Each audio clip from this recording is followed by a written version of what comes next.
So don't wait until it's too late. Find out if you are already a victim today. Please go to HomeTitleLock.com.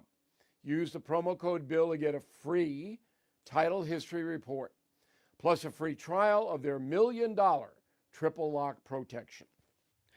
That is the Morning O'Reilly Update. More analysis later on. This hour, the Vic Porcelli Show, brought to you by Connor Roofing. You can count on Connor for all your roofing needs. Visit ConnorRoofing.com. That's CONNER Roofing.com. Vic Porcelli. Come on, you're Italian. You understand. Every day is a busy day all of a sudden. You talking to me? You talking to me? Tough and smart, and I love Italian, so he's definitely Italian. At least I have this show to come and talk about it and let some stuff up. What kind of a show are you guys putting on here today? The Vic Porcelli Show. Good morning, Friday freedom fighters. Good morning, Kenny Williams. Good morning, Vic Porcelli. Happy Friday, buddy. Yeah, you too, man. It's Friday! Ken, I wonder if we have to make a new, hey, breaking news after Vic and Ken get off the air. We walked out of here yesterday and the whole Pam Bondi thing broke. Yeah. What the hell? I know, it's kind of crazy, isn't it? Can't you call the president and ask him to fire people before noon? Right. Can't you call Tiger Woods, tell him to get in trouble before noon? This says When 11 news though. breaks, you can be assured that Vic Porcelli has just signed off the air. Oh, that's right. This says 11. So when you need breaking news, you can count on NewstalkSTL. But after Vic signs off the air. Yep, that's basically it. Okay, coming up today, we've got David Stokes from the Show Me Institute. You know what? If it wasn't for David Stokes, they would just tax you a lot. I'm going to try not to cuss at all today. My Good Friday. It's Good Friday tonight, too. It is. So I want to try to make a Good Friday commitment to not use any cuss words today. Larry Connor's coming up at 9:25. You know, Larry Connors has been in the TV business for a long time. I'm sure he's seen his share of space shuttle missions, Apollo missions, right? I wonder if he was ever right there at Cape Canaveral watching one of the missions go off. That's a good question. I wonder if he was. I would love to be, wouldn't you? Oh, yeah. God, the noise and the Everything. you know, going into space.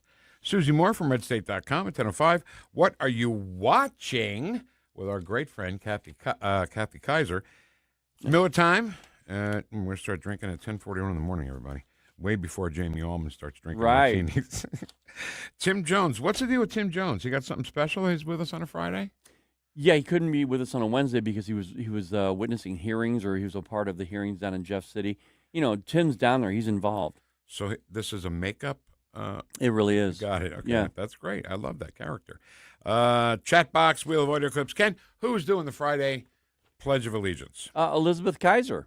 From the Sunday, Sunday, what do they call it? I'm terrible. SR, Straight line. SR1 Sunday, straight lines with Phil Valencia. Yeah. So just play it. Okay. I pledge allegiance to the flag of the United States of America and to the republic for which it stands, one nation under God, indivisible, with liberty and justice for all. Okay, so, like I mentioned, we walk out of the studio, Pam Bondi gets fired. This seems very amicable to me. I mean, losing your job is never a good thing, but there wasn't a lot of snark back and forth in the media from either one of them, really. No, and I think it was real professionally done, but the media is going to tear it apart anyway. They don't care. Today's show, they made it sound like, well, yeah, there's the Epstein file that she messed up. Sure, no big deal. But what we're really wondering about is how she's protecting him from his enemies. Yeah. He's angry with her because she's not prosecuting his enemies. All right. That's bull crap. Hey, it's Good Friday. It is, You and stop it's it. bull. Don't you cuss on this here radio. Don't you cuss on there. It's Good a Friday. serious thing for the media, though. I know, and the NBC, you know, the Today Show had to talk about how there was a shouting match between the two of them last week. Of course. Has anybody not been in an argument with someone at work? I mean, does it happen everywhere in America every single day? But when the AG and the president does it, it's you know, a bigger deal. So we'll talk about that. Tiger Woods. I don't know what to say. You know, he should just get a driver. Yeah, You know, If he has any money left, he used to have enough money to buy 5 drivers, but because he wrecked so many times. when he should have had a driver. Yeah. See what I'm saying? Yeah. When he had money and he had a driver, he would have money to have a driver. Right. Police were arresting him. Today's Show said, he had some pills in his pocket and he was talking to President Trump. Both caught on camera. It's so bad, Vic. They're so bad. The innuendo there, that's terrible. That's awful. Yep. And the Artemis 2 had a little toilet problem up there. Yeah, the plumber took care of it, though, the astronaut plumber. Oh, one of them was a plumber. No, they called her. She's calling herself the astronaut plumber. So she fixed it? Yeah. She fixed it? Mm-hmm. So I don't want to get into it too far because it's gross, but there's zero gravity up there. Mm-hmm. So how does that? That's why it's a special toilet, Vic. That defies gravity? Yeah, well, it probably sucks things real quick. Get them out of the way there. This conversation is spiraling downward. Yeah. All right, let's get moving here. Let's talk to our great friend, the heavyweight champion of municipal policy at the Show Me Institute, David Stokes. Good morning, champ. How you feeling? I feel good. I feel great. Good Friday to all of you, literally and figuratively. Right, exactly right. Thank you for that. Appreciate that.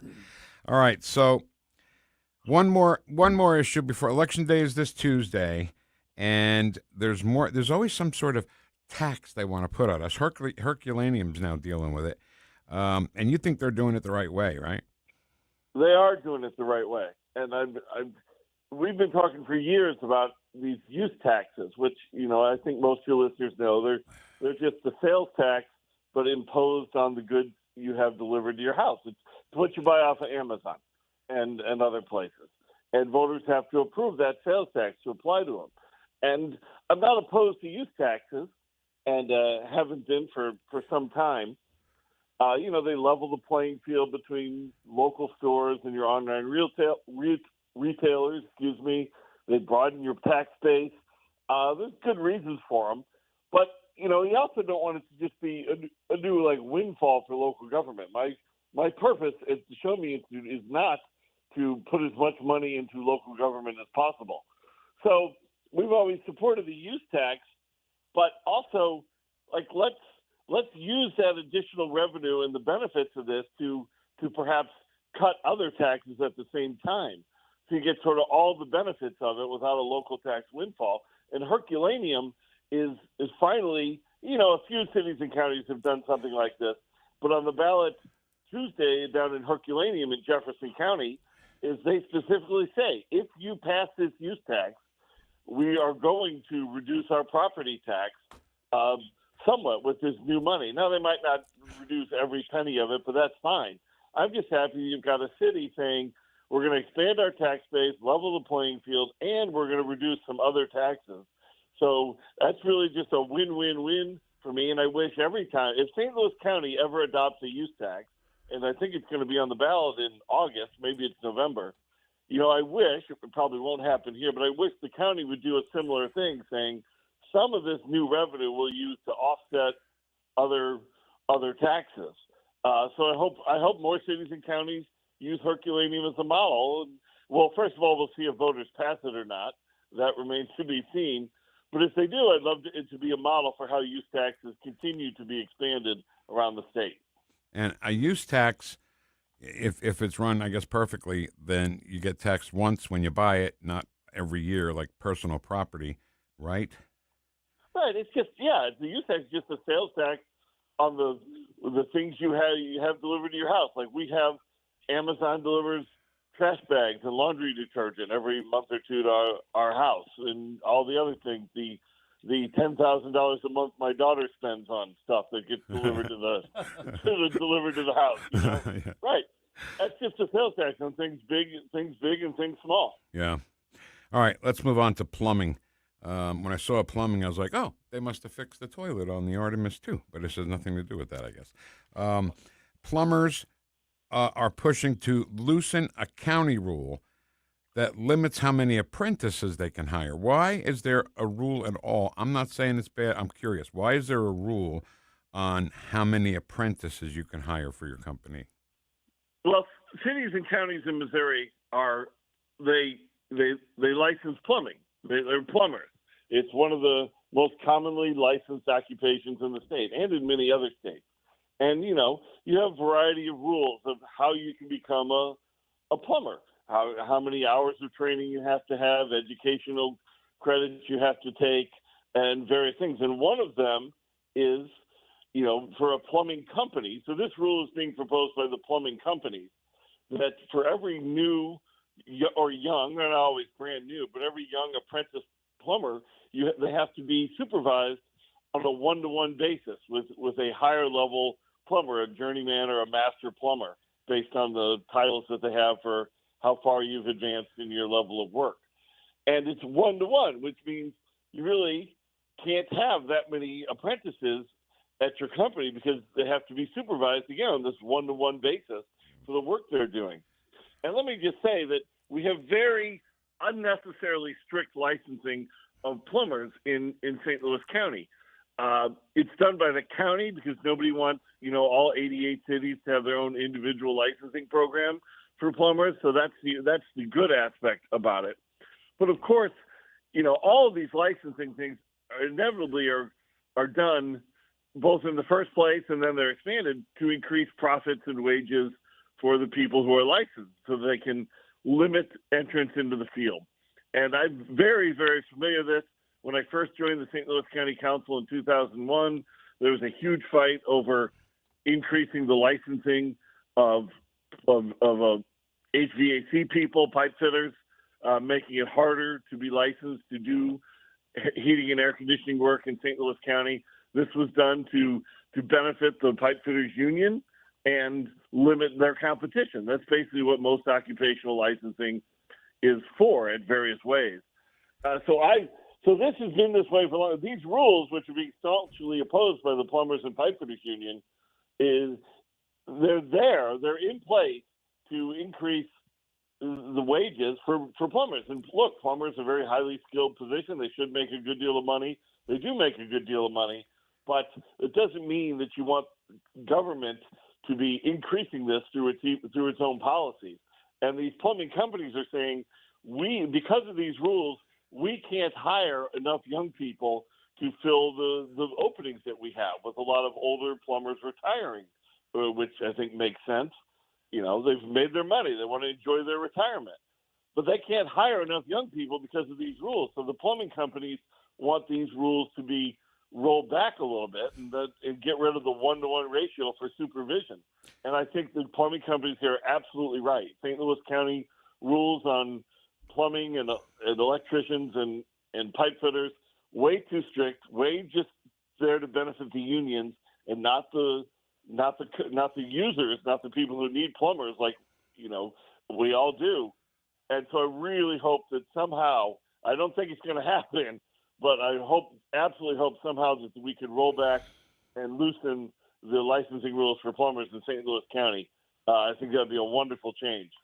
I think I know the answer to this question, but I'll ask anyway. You have to join the union before you start your apprenticeship? No, you don't. You don't have to be a union member to be a plumber or an electrician. They have non-union companies that serve these markets, but it's a lot easier to be in the union. Absolutely, there's advantages to being in the union once you have the position. The union does an excellent job of keeping track of your training, managing this whole licensing process, right. And to get through that licensing process to move up. Yes, it's easier if you're in the Plumbers and Pipe Fitters Union. Absolutely, it's very beneficial to the plumbers and certainly to the pipe fitters. When I joined the St. Louis County Council as an aide in 2001, 2 of the 7 members of the council were pipe fitters. Wow! And they were. So 2 out of 7, Councilman Young and Councilman O'Mara. I never really got to know Councilman Young at all. I did get to know Councilman O'Mara, and this was Mike O'Mara, and he's a fine guy. He's a very nice guy. We have very different political beliefs, and I'm sure he virulently disagrees with me on this. But but he's a great guy to talk with and have a beer with. All right, cool. But that's just, they use that power and that influence to benefit their union. And look, all special interests do this. Unions, businesses, homeowners are a special interest. They use zoning laws to benefit homeowners through increased property values by limiting new construction. It happens all the time at all levels of government, but that doesn't make it a good thing. And in this case, the plumbing companies are right, and these rules need to be loosened. Fair enough. All right, listen, have a great Easter with your family, and we will talk again in the future. Heavyweight champion of municipal policy at the Show Me Institute, David Stokes. Thanks, Vic. Thank you, Ken. Have a great Easter to you and all your listeners, and talk to you soon. Happy Easter, David. Thanks so much. Tuesday is Election Day, so before you vote, find out what you're voting on, who you're voting for. I like this song a lot. Newstalk STL has you covered. Listen all day for local insight and guidance. Then log on to NewstalkSTL.com for our complete voter's guide. And all the information is there, okay? Your house. I don't know why I love this song so much. It's so stupid and so repetitive. But it was on Nurse Jackie, so I guess that's what got me into it. It's fun. Miss Forrest Gump saw this band off-Broadway when they were here about 6-8 months ago. Yeah. Because she had to. She had to. So, Ken, the Artemis II blasted off from Cape Canaveral the other day, and I'm watching it, and I'm watching the coverage, and especially with the deli yesterday when we went back to all the old space programs. I love that deli, by the way. So fun. What you did at the end was just, it was radio magic. But I thought, how many of these launches has Larry Connors seen, and maybe how many has he seen in person? Yeah. That's next. Mr. Connors' Neighborhood on Newstalk STL. My house. Like and subscribe to us on Rumble. Newstalk STL. Vic and Ken. We are two wild and crazy guys. The Vic Porcelli Show on 101.9 and 94.1 Newstalk STL. All right, Chris Cooper Show, Sunday mornings at 9 o'clock. I just want to give Chris Cooper a little warning, okay? Okay. He's messing with my girl, all right? Yeah. I don't like it. I like it. I don't like it. I do like it, but I got to say I don't like it. Right. Because Diane Wood's my girl over at the Trolley Stop Bakery, for goodness sakes. And if he, you know what? If I hear anything about it, oh, boy, Chris Cooper, he's great. Maybe he's going to be, maybe that'll be the official thing of his thing. I'm going to get really mad, you know? The good thing is that she could be the official bakery of the Vic Porcelli Show and Chris Cooper Show. Yeah, no. She could be. I love Chris, but no. And he's coming on here on this show next Friday. Yeah. I'll give him a piece of my mind, Ken Williams. Anyway, Chris knows how to have a good time, good conversation to get you rolling. He also...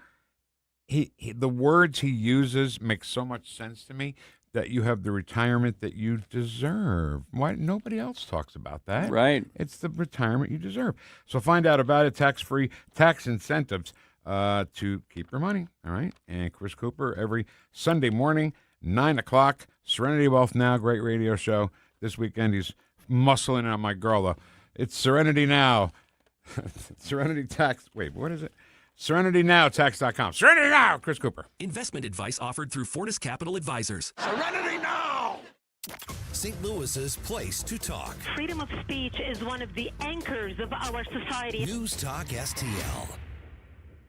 I was elected in 2023 to bring common sense and conservatism back to the classroom. Despite my hard work, there's still much to do. Hi, my name is Jane Pushkar, and I'm running for the Francis Howell School Board. I can continue the hard work of fiscal responsibility, parental rights, and returning to research-based curriculum and resources. It's a tall order, but after successfully removing many pornographic books, I've proven that parental rights are never to be ignored. Your vote is critical this year, so please vote for the top 3 conservative candidates on the ballot. Paid for by Citizens for Jane Pushkar. Ron Pushkar, Treasurer. When the storm hits and a tree comes down, you need someone you can trust right now. OLI Outdoor Services in Godfrey is on call 24/7 for emergency tree removal, trimming, stump grinding, and land clearing. Serving Illinois and Missouri with licensed, insured professionals and over 200 years of combined experience. Tree removal starting at just $2.99. Free estimates, plus financing. Visit OLIOutdoorServices.com or call 1-888-5-SAWING. No big old corporate lib AM station telling us what to say here. Conservative talk for St. Louis. This is News Talk STL at 1019, 94.1, And always streaming at NewstalkSTL.com.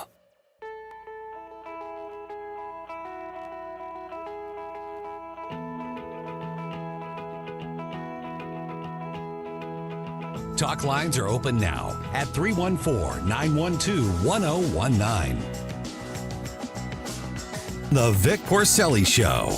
Keep your friends close, but your enemies closer. Made in St. Louis for St. Louis. It's News Talk STL. And Screaming John. Okay. What a great song. Sonia Dotto, Screaming John from A Day at the Beach. All right. It's Friday. You know what? Not only can he make a new one for us that we just use once a year, it's Good Friday. I'm going to ask him. You're giving him a whole year to do it, so you better do it. He can do it. All right, let's hop into the neighborhood. The All Commander's neighborhood. St. Louis. It's Commander Connor's neighborhood. Hi, Commander Connors. Good morning, gentlemen. Good Friday to both of you. Good Friday and happy Easter and weekend all to the you. listeners. Did you watch the liftoff of the Artemis absolutely, II? absolutely. I'm sitting. I got back to the house just in time. It's 7 minutes and counting, and I'm still holding for that 7 minutes. And then once it got up, I probably followed it for a good 30-plus minutes into flight. Yeah. Godspeed. We'll get into that in a second.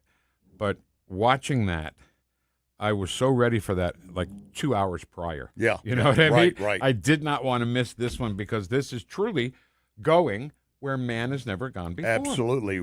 Deeper into space than ever before. It's an amazing trip. And, of course, the ultimate goal is to later go back to the moon with a space station built on the moon for mankind. And I was going to say an amazing addition is now that we have the access to the internet and everything, this time around you can actually watch, they actually video current happenings there. Yeah, and of course they had a problem shortly after they got up. You know what that was? Number 2, number 1. Yeah, problem? thank goodness they fixed that one. I mean, you don't want stuff floating around in the atmosphere in the space capsule. I wonder what it looks like once they get to that side of the moon that we've never been. I wonder what it looks like out the window. Yeah, it's going to be pretty fascinating. Black, or if it's there'll probably be a whole new stars. colony of some strange people there. Yeah, right. And they'll probably abduct them. Yeah, and remember in the past when we would circle the moon before we actually made a land, they would go dark in transmission. Oh. We couldn't get anything from them. But remember, because it'd be on the dark side of the moon, and we're separated. But this time, we're going to be able to follow them the entire route of the 10-day journey, I should say. Unbelievable. Vic, that would be a great synopsis for a new movie. Just a normal everyday. We did the astronauts are going around the moon. Yep. Hey, they're gone. Yeah. Where'd they go? Right. And you had to wait for them to come out of that blackout spot. And keep in mind that when we had the Space Shuttle Challenger disaster, I bring that up only because we had gotten so used to moonshots. They were so routine. It was like a bus leaving a station. And only kids around the nation primarily were watching because it was part of their school curriculum because of Krista McAuliffe on board. But this time I think, and keep in mind one other thing, Iran said, we want a space program. They don't want it to shoot at the moon. They want it to shoot and hit us. Right. So, yeah. So, Larry, in your years in being a reporter, anchor, all that, how close to a liftoff have you been? Have you ever been down there? I've been Cape down for Canaveral? a couple. I've been and one of them got postponed, and so I couldn't make it back the second time. But it's pretty fascinating. How loud is it? Even at a distance, it's loud, and just witnessing it, it's phenomenal. Stupid question, maybe, I don't know. I got the answer. Is there a rumble? Do you feel like this the same yeah. you would as an earthquake? Yeah, I wouldn't quite get to that level because you're so far away. You're like 12 miles away, aren't you? I think it's 12 plus. Yeah. But it's been a long time, and so they've made a lot of changes. But in the beginning, we did more of it. But it's God bless the brave and courageous men and women that are on board. Yesterday on Porcelli's Deli, we featured older liftoffs from the past programs because because of, I'm in the communications business. I love the communication of things. Is that what you do? Yeah. I love listening to people communicate. Yeah, you know, right. And my favorite one ever was the woman who counted it down when John Glenn went back into space at age 77. Ah, yeah. When she goes, liftoff of Endeavour with 6 astronaut heroes and 1 American legend. Oh, I love that. But her you know, her energy was so I high love and it. so cool. It was so great. OTC PLT, constant warning clear, no expected errors. T-minus 10, 9, 8. We have a go for engine start. 5, 4, 3, 2, 1. Booster ignition and liftoff of Discovery with a crew of 6 astronaut heroes and 1 American legend. Wow, I love that. I love that. And you know, so going much. in the future, this is not how we will be going to the moon. We will have more basic ways of going up. It'll be a rocket liftoff of some type, but we'll probably go back. We'll eventually get to the point where we have seen Musk, where we come back and land on a spot as opposed to splash down. See, that's Come on. Well, I'm sorry, Ken. 1 second. Go ahead. The space shuttle used to land like an airplane. It didn't. Yeah, splash yeah, down. right, yeah. Well, just that both of you are correct in my mind, because I think I'm imagining beyond this, and hopefully we'll be alive to see some of this, but where they actually do take off, because Blue Origin and both SpaceX and him, they're trying to develop that situation where they can leave and then come back routinely. You know, like it's actually like an aircraft, like for a vacation or something like that. That'd be awesome. And just to make sure we cover all the audience, yes, it's all on a Hollywood stage taking place. Yeah, sure. Exactly right. Yeah, yeah. You know, Larry, you mentioned Challenger, and I just want to talk about it for a second. Where were you working, and what were you doing? I was at Channel 4, and I remember specifically I'm driving down Lindbergh listening to it on the radio. Because, again, it was routine. It was routine. Too routine, you think? Well, to the public, it had become too routine. Yeah. But then when you they start going, and then there was one scientist that would not sign off on it because he felt the temperature had been too cold overnight, and he was worried about those seals, and that was the key issue. O-rings, right? Yeah, the O-rings. And then we had the other disaster, and then my brother called to tell me that we're seeing parts of it break up across Texas as it returned. And was it Endeavor? Am I drawing a blank there? Which one? The second. Challenger, and I don't remember. But when the Challenger went up, I was on vacation in Florida, and we're watching The Price is Right. It was, 11 o'clock Eastern time. We're watching The Price is Right, and CBS News special report, and they showed that. Remember how it made like a Y? Yes, yeah, like a bullhorn. So we went outside, and I'll be damned, from Fort Lauderdale. Yeah, we could see the. Wow, that's and you have to know at that moment that we lost them. Yeah. There was no survival. And as you mentioned earlier, Krista McAuliffe was on there. She was a school teacher. Right. My dad always wanted to be the one that did that. He was too old, of course, but he loved space travel. And in advance of that, they had also started reaching out. Columbia. Thank you. I appreciate it. I'm so sorry about making that mistake. But for a period of time, they were taking applicants for news reporters, and I applied. I applied, not for that flight, but for future flights as well. And obviously, I figured Cronkite and people like that would apply, but I was younger and I thought I had a chance. I remember Al Wyman had also applied. Al Wyman? Yeah, I remember Al Wyman for a medical reporter. Well, Larry, you were always involved in on-hand stuff like that. I wanted to be, because I thought an anchor, you were at the desk when you need to be, but I wanted to be on the scene of an event if I could. The only one I missed, the prime one I missed, I should say, is 9/11, because we realized going up there and getting communication, getting satellite time, everything else, you had to drive up because you couldn't fly up, remember, because all the flights were shut down. So I had to pull myself off that and stay here because I was more valuable. I'm not saying ego-wise. No, you are more valuable here. You were more valuable to the people, yes. You're Larry Connors, for God's sakes. Because we couldn't get anything from our reporter up there for 4 days. Yeah. That's the way it went. Yeah. So my friend Rat from high school is listening. Thanks, Rat. Hey, Rat. And hey, Rat. He lives down in Florida. Who's Mouse? Go ahead. I'm sorry. He said he heard the sonic boom yesterday because he lives in Florida. Oh, okay. Oh, yeah. Well, I don't doubt that. I said. Go ahead, Vic. No, go ahead. No. You're my guest. Okay.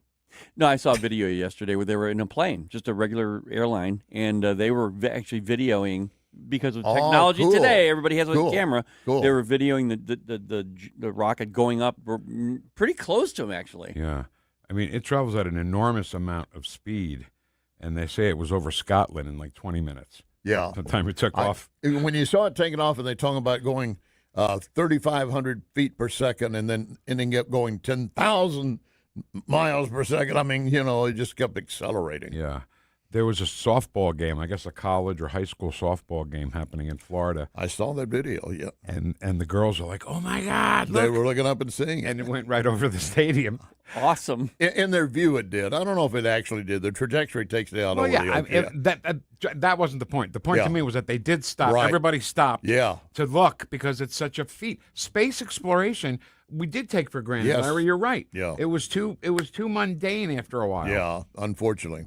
But we're back, and we're back in a big way, and I look forward to more. I mean, this is amazing, and just we want it all to go great, and we're more capable of doing it now than we were. Remember in the beginning, their attitude was, the astronauts, John Glenn and others acknowledged, we're just spam in a can. We just go up and we come down. No big deal. I mean, it was a big deal. It was a big deal. For 1962, it was a big deal. Oh, yeah. And we were, back then, I think it brought the country back together more during those turbulent times in the 60s. Right. I don't know if it's worse now or not, but I hope that this can help bring some people together. Well, and I was pointing out, with the crew, you got one black man and you got one woman. I said, but they're not there because of DEI. No. They're there because they are accomplished. You don't put somebody up there on a DEI project. Okay, here's what we're going to. Oh, I don't think so. Oh, in fact, she's the one who actually fixed the toilet that they had the trouble with. She's the astronaut plumber now. She's the plumber? Yep. Well, Yep. I heard David Stokes talking about that, and I think that's good. We need skills like that, even on a spacecraft. Yep. She is the Jessica of this space mission. I believe that. Because if something like that happened in my house, it's Jessica. Wouldn't be me. Well, I'd look at it and I'd say, it looks like a project. You guys know my motto. No, no projects. I don't do projects. We are we're going to protest. Believe me. No projects. I've asked him, and he said, nope, not there. No, but I appreciate you asking. Yeah. But it sounded like a project, Ken. It did. I don't do projects. Okay. I love I thank you for asking. Thanks for asking, but no. Larry Connors, USA, what's coming up? Well, today, because tomorrow is the assassination of Martin Luther King Jr. That's right. So our Shots story rang out in the behind the Oprah story is today. We're going to do it today in advance since we won't be on the air tomorrow. And a program note for you guys, I will not be here next Friday. What? Okay. I'm going down to see my brother in Texas. It's been a few years, and I need to get down there and have some family time with him. Yeah. We going to allow that? I like that. I like it a lot. All right. Ken approves. Okay, good. Thank you. Thanks for the lead. Commentary 1225, 325. Larry, thank you so much. Thank God. God bless it. And a blessed Easter to everyone. Yes, yeah, yeah. God bless you, Mr. Connors, and happy Easter to you.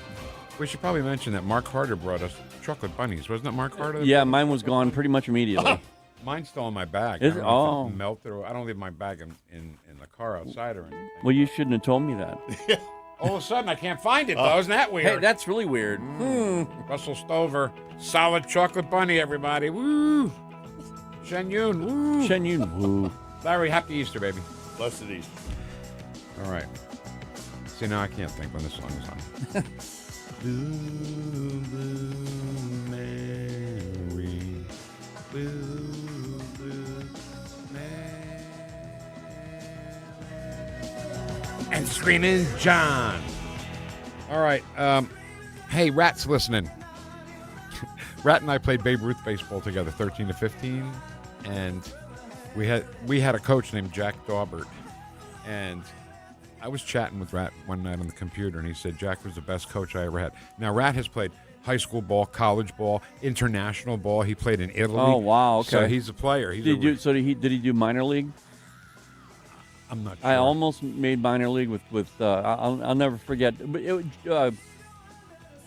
Tommy Gregg. I don't know where that name came from, but out of your ass. Yeah, pretty much. In high school, you had an opportunity. I had an opportunity. I didn't make it, but it was close. He's done everything. This guy decorated cakes. He can dunk a basketball at the time. Plays a saxophone. All right. Good Friday to you from 101.9 and 94.1 News Talk STL. Hi, Rat. Watch us on our live stream using Rumble, Facebook, and Twitter. Vic and Ken. Ken can dunk a basketball.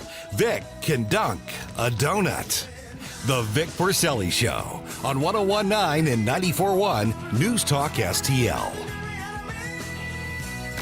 On the next Larry Connors USA. The story behind the story. The assassination of Martin Luther King Jr.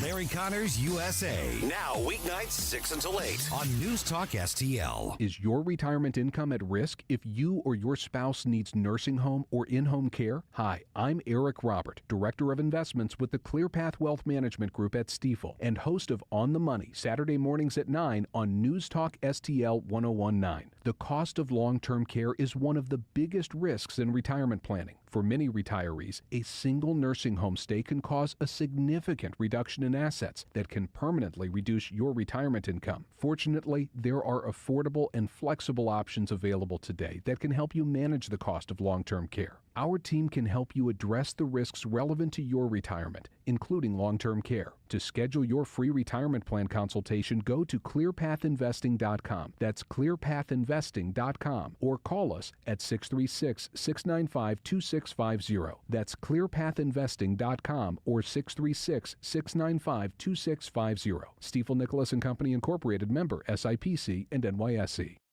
Now, the Free Market Minute, brought to you by the Hammond Institute for Free Enterprise at Lindenwood University. Hey, it's Mike Ferguson from The Morning Show. I am here with Dr. Grant Black. And Grant, entrepreneurship, it's one of those buzzwords we hear a lot about, but is entrepreneurship really important to the economy? It definitely is. Entrepreneurship is a consistent contributor to economic growth. It creates new products and services that people value. It creates the new businesses that provide them. It fosters innovation that improves productivity, and it increases beneficial competition. It generates jobs, income, wealth mobility, and even tax revenues that all support and enhance communities. Entrepreneurship matters, so we need to help it thrive in all our communities.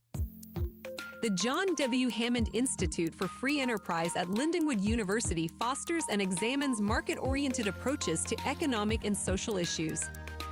To learn more, visit hammondinstitute.org.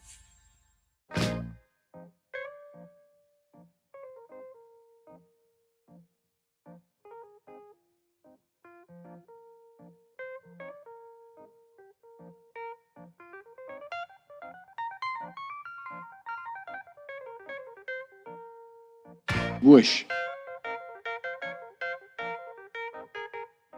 Talk lines are open now at 314-912-1019. You're listening to the Vic Porcelli Show. You've used a phrase, I want to make sure I understand what you mean by it. You've referred to people with a capacity for pregnancy. Would that be women? Correct! This is News Talk STL at 1019, 94.1, 99.1 HD3 and newstalkstl.com. You're bloody well right. You're bloody well right. Bloody is like a bad word in Britain, isn't it? No, they use it for everything. Bloody hell. Just like the C word they use in Great Britain. They do. For everything. They use it just as a casual, you're a pain in the ass kind of thing. Right? I think they use it as an endearing term as well sometimes to their good buddies. What's going on, yeah? There's a Monty Python sketch. Eric Idle walks into the travel agency and he wants to, book a trip. And he's got a speech impediment, so he says he saw their ad in the Classifieds. And the guy goes, "You mean classifieds?" He goes, "That's right, Classifieds. I'm sorry, I have a speech impediment. I can't pronounce the letter C." He says, "Well, can you pronounce the letter K?" He goes, "Yeah, Kipling, Kettle, Khomeini, Kellogg's, Ball and Flakes." He goes, "Well, why don't you say K when you want to say C?" And then he goes, what a silly bunt. Because he can't say C. Right. Isn't that funny? Right. And sometimes I use that kind of on social media, like if there's a picture of Hillary or something like that. Describe this person in one word. I put bunt. Sorry, I have a speech impediment. I can't say the letter C. All right. So now President Trump is going to pay for DHS workers, right? I get it. He stepped up to pay the TSA, and I'm out of his pocket. He's finding money. That's what business guys do. That's why it was better to have a guy who ran a business is a billionaire because he runs good businesses to run the country. And, he found a way to move money around or whatever to take care of the TSA workers. Thank you, Ken. And now DHS are running out of money, and the DHS workers might not get paid, and the president, is gonna take care of that. Yes, Ken? That's the main thing. I mean, let's take care of them. I don't think the left cares. I don't think the left that's not even a thought. You're absolutely right. For them. Why is that? Because they hate the country. They hate the people that live in this country. They really do root against the country when they root against the president. Like when Biden was president, we didn't root against the country, did we? No, never, not once. We just said he was an idiot, and he is, and he was, and he'll always be. We've even said when he's done something that was, I don't remember even what it was, but when he did something that benefited this country, we were like, oh, okay, well, that's a good step in the right direction. Yeah. So let me ask you, Ken. Can you get number 11 ready to play? Yes, sir. Let me ask you a question. When you want information about important stuff like immigration, who's the first person you go to? Oh, celebrities. Movie star, right? Yeah, celebrities, immediately. Meryl Streep on Colbert. I can't wait till Colbert is gone. Meryl Streep on Colbert saying that the Save America Act will be harmful to married women and will prevent them from voting. The Save America Act, if that passes, all the married women that have changed their names are going to have to go to the registrar and prove that they are who they are. In other words, to your voting registrar. This is what I understand. Well, you understand Otherwise, wrong. when you get to the voting booth in November, you might be disqualified because your name doesn't, on your birth certificate, doesn't match your name on the voting rolls. So everybody has to get... And this is such a pain in the neck because you have to go, but do it, because otherwise you'll be turned away. And I think that women need to be heard, especially in this moment. That wasn't canned, was it? That wasn't laughter, was it? That was not. It's supposed to be a comedy show. Hey, did you ever, listen to a child, like a 5-year-old, 6-year-old, and they say something that's really, really outrageous and silly because they just don't know. But you laugh because it's cute. Yeah. That's the way I feel. Yeah. I'm not exaggerating here. When I hear a celebrity talking about this stuff, I want to sit down with them and go, oh, that's so cute. You're That so is cute, so cute. Meryl, yeah. But you're so wrong, and here's why. How long have you and Caddy been married? Going on 30 years, actually. Jessica and I have been married 38 years, and she's voted in every election. No problem. Here's my ID. Give me the thing. Put it in the machine, and she votes. No problem. My wife has voted in every election as well, and I can't say that she voted along with me every time. Well, that's not the point. No, I know. But the point is what Meryl Streep is trying to say, that even if you've been married forever, you still won't be able to vote because your name is on your ID. That's your name. And my point is simply that she did it on her own. I mean, she took it upon herself as a woman, which is, she's saying, no, women can't do it. But she did. I have proof my wife did it on her own. Because she got a driver's license. Yeah. That's what you got to do. They make it sound like you got to jump through hoops, and, it's just a matter of getting your driver's license is an acceptable form of ID. And if you're someone who's sitting on the fence and you're believing this crap, that's your fault. It really is. It's coming down to, you know what, you're just so low information. Do you know what low information is? Low information gives you a choice. You have a choice at that point. You can actually stay low information or you can gain information. Now, if you're unintelligent, if you're stupid, then you'll just keep that low information ratio. That's fine, but you're stupid at that point. I'm just saying you're low information right now. Get some information or you're stupid. Ignition sequence starting. Ken's ignition sequence has started. He'll be lifting off in moments. Can we play number 1? Yeah. Because this cracks me up. No, the celeb. Not just a celeb, Ken. I mean, like him or hate him, Bruce Springsteen was an international superstar, Mm-hmm. And he's trying to do this No Kings type of tour that he's on, right? Yeah. where tickets are $1,000 a piece. Okay, yeah. And then he's saying, no kings, we're a rogue nation. Yeah, he's such for the working man, isn't he? $1,000. Do you know how much it cost a ticket to see the Beatles at Busch Stadium? Was it something like $30? $6. $6? $6. Yeah, but the boss, I mean, he's for the working man. I can't even imagine. You know what? If my wife were to even come to me and say, "Look, I've been wanting to see this," actually, she did. Believe it or not, she said, "I need to go see Pink with my daughters." Yeah. I said, "How much are tickets?" She said, "Well, they're about $175 each." Yeah. I'm like, "Are you kidding me?" Yeah. But I would never entertain $1,000 a ticket. Broadway tickets are $150, $175. When we went to see Wicked, right before COVID, it was like January of 2020. Matter of fact, I just lost my job at iHeartRadio like a week before that. And they went to the Pink show, by the way. How was it? They liked it? Loved it. Yeah. So I hate her, but whatever. We got tickets. I think they were $150 each, but they were in the fourth row for Wicked. But it's not $1,000, is it? No, it's not, Vic. And all right, let's hear the brilliant mind of Bruce Springsteen. If you believe in the power of the law and then no one stands above it. If you stand against heavily armed, masked federal troops invading an American city and using Gestapo tactics against our fellow citizens. If you believe you don't deserve to be murdered for exercising your American right to protest,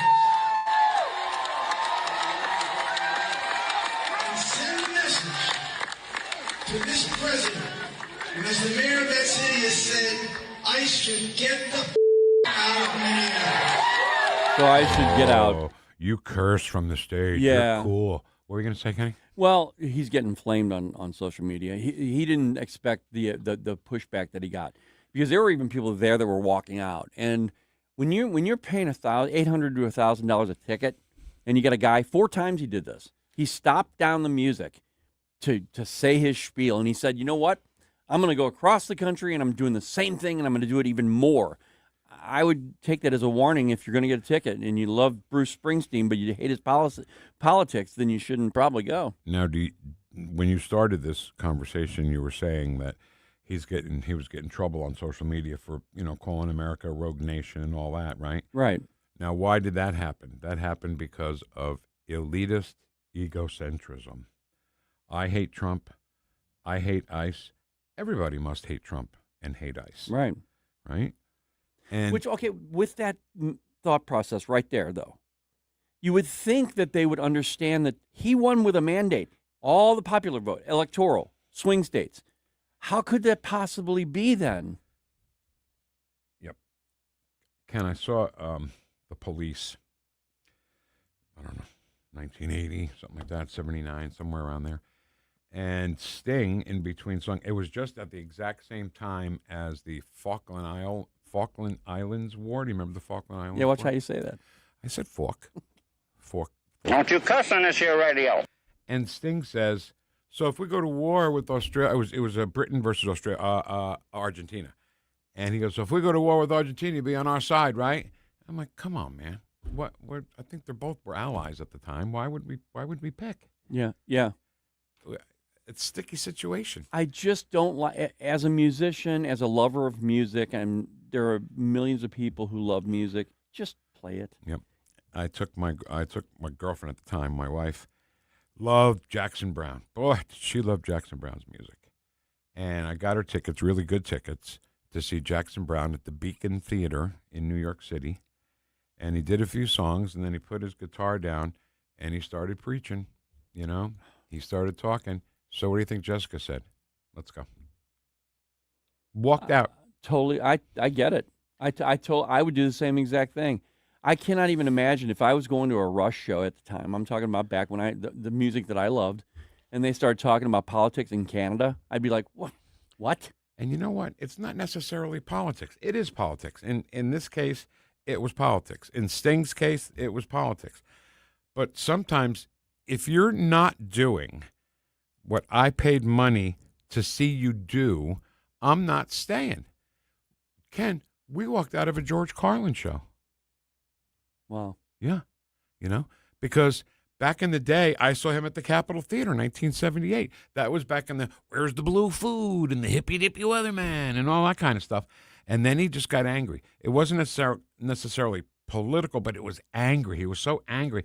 And Jessica felt like she was getting yelled at by the guy on stage with the microphone. So here, let's prove this point here real quick. Because if you got a guy, say in concert, just pick your favorite musician.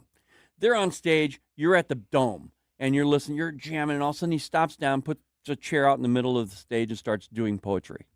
Not politics, right? Just poetry for an hour. Where are you going? You're leaving. You're out. It's not what I paid for. Exactly right. And so it's not just about politics. Right. It's about, dude, just shut up and sing.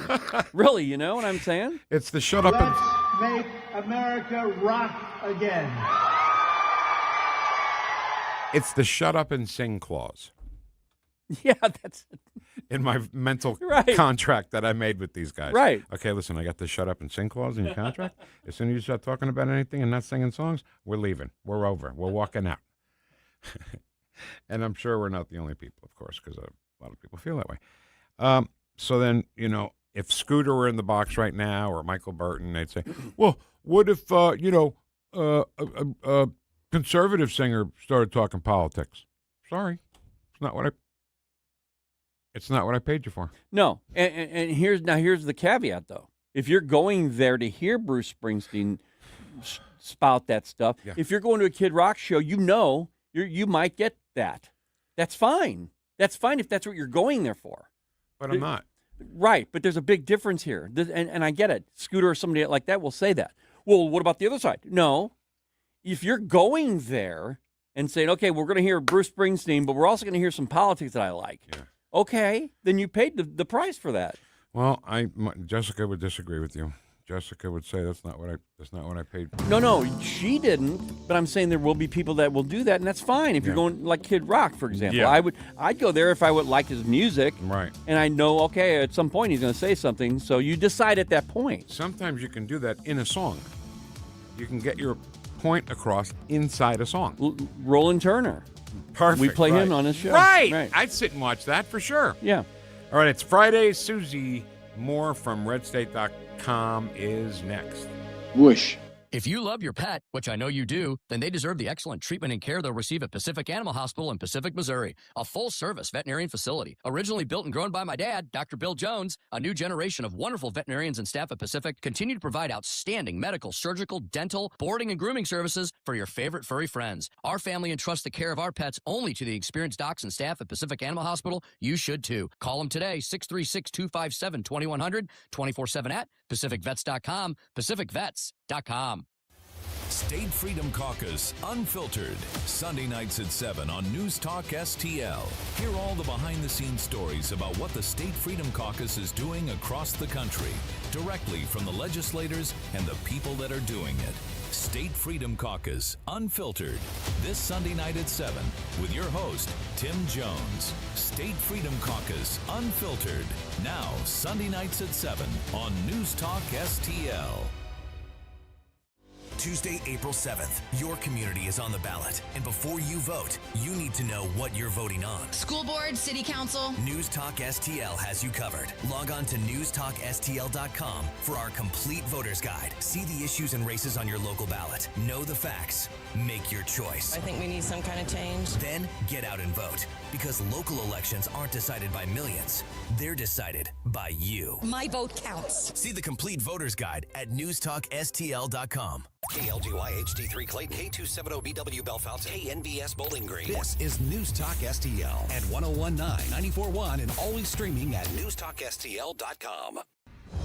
Breaking news this hour from Town Hall. I'm Rich Thomason. Healthcare, manufacturing, and construction led the way as America's employers added 178,000 jobs last month. A surprisingly strong showing for the job market. The Labor Department reported Friday that hiring marked a rebound from the loss of 133,000 jobs in February. The job gains were about 3 times what economists had forecast. The unemployment rate was down from 4.4% in February. That's partly because the labor force, those working and looking for work, dropped by 396,000 in March, so fewer people were competing for jobs. Factories added 15,000 jobs last month, and construction companies 26,000, probably because of warmer weather last month.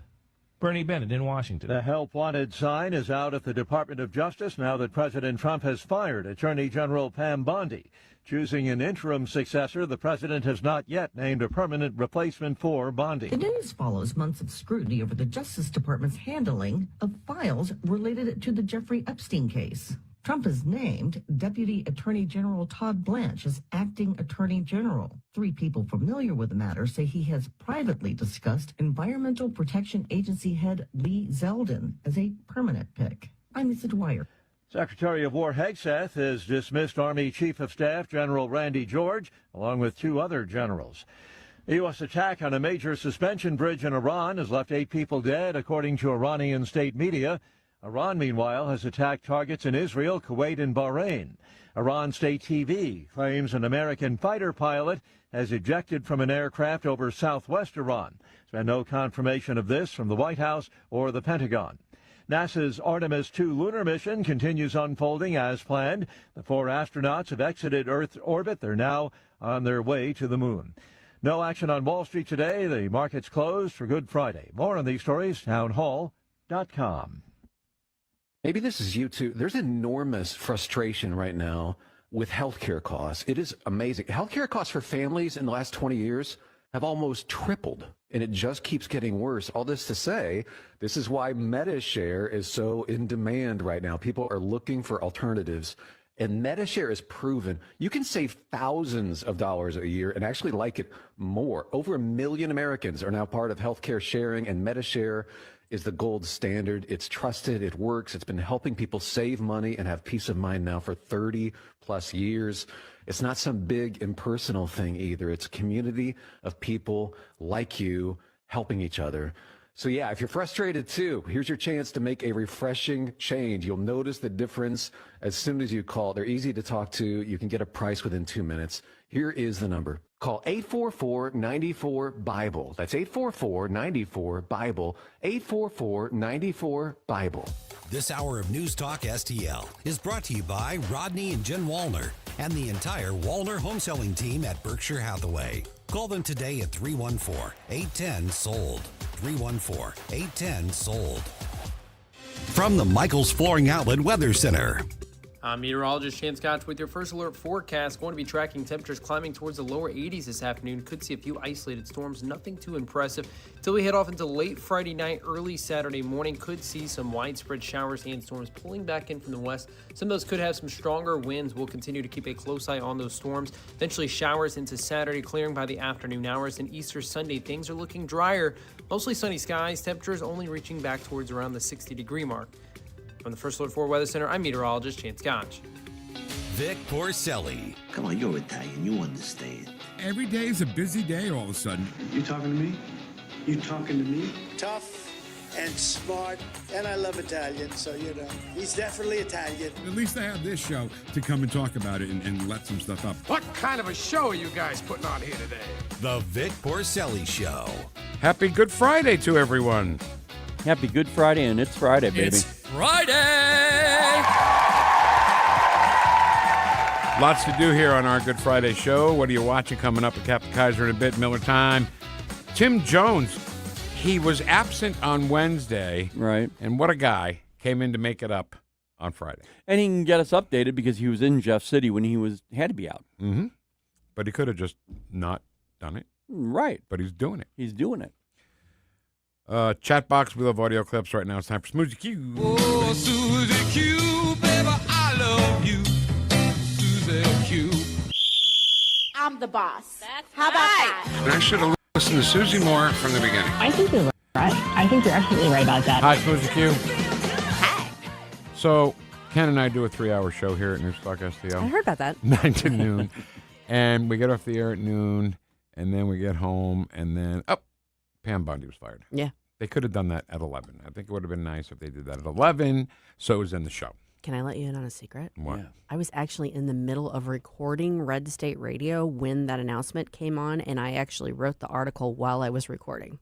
Nice. On the fly, huh? Mm-hmm. Yeah, I mean, like I muted my guest was talking and I muted myself. I'm like, that's what you call multitasking, right? Yeah, right there, yeah. Wasn't feeling great about it, but the news needed to get up and out, so I did it.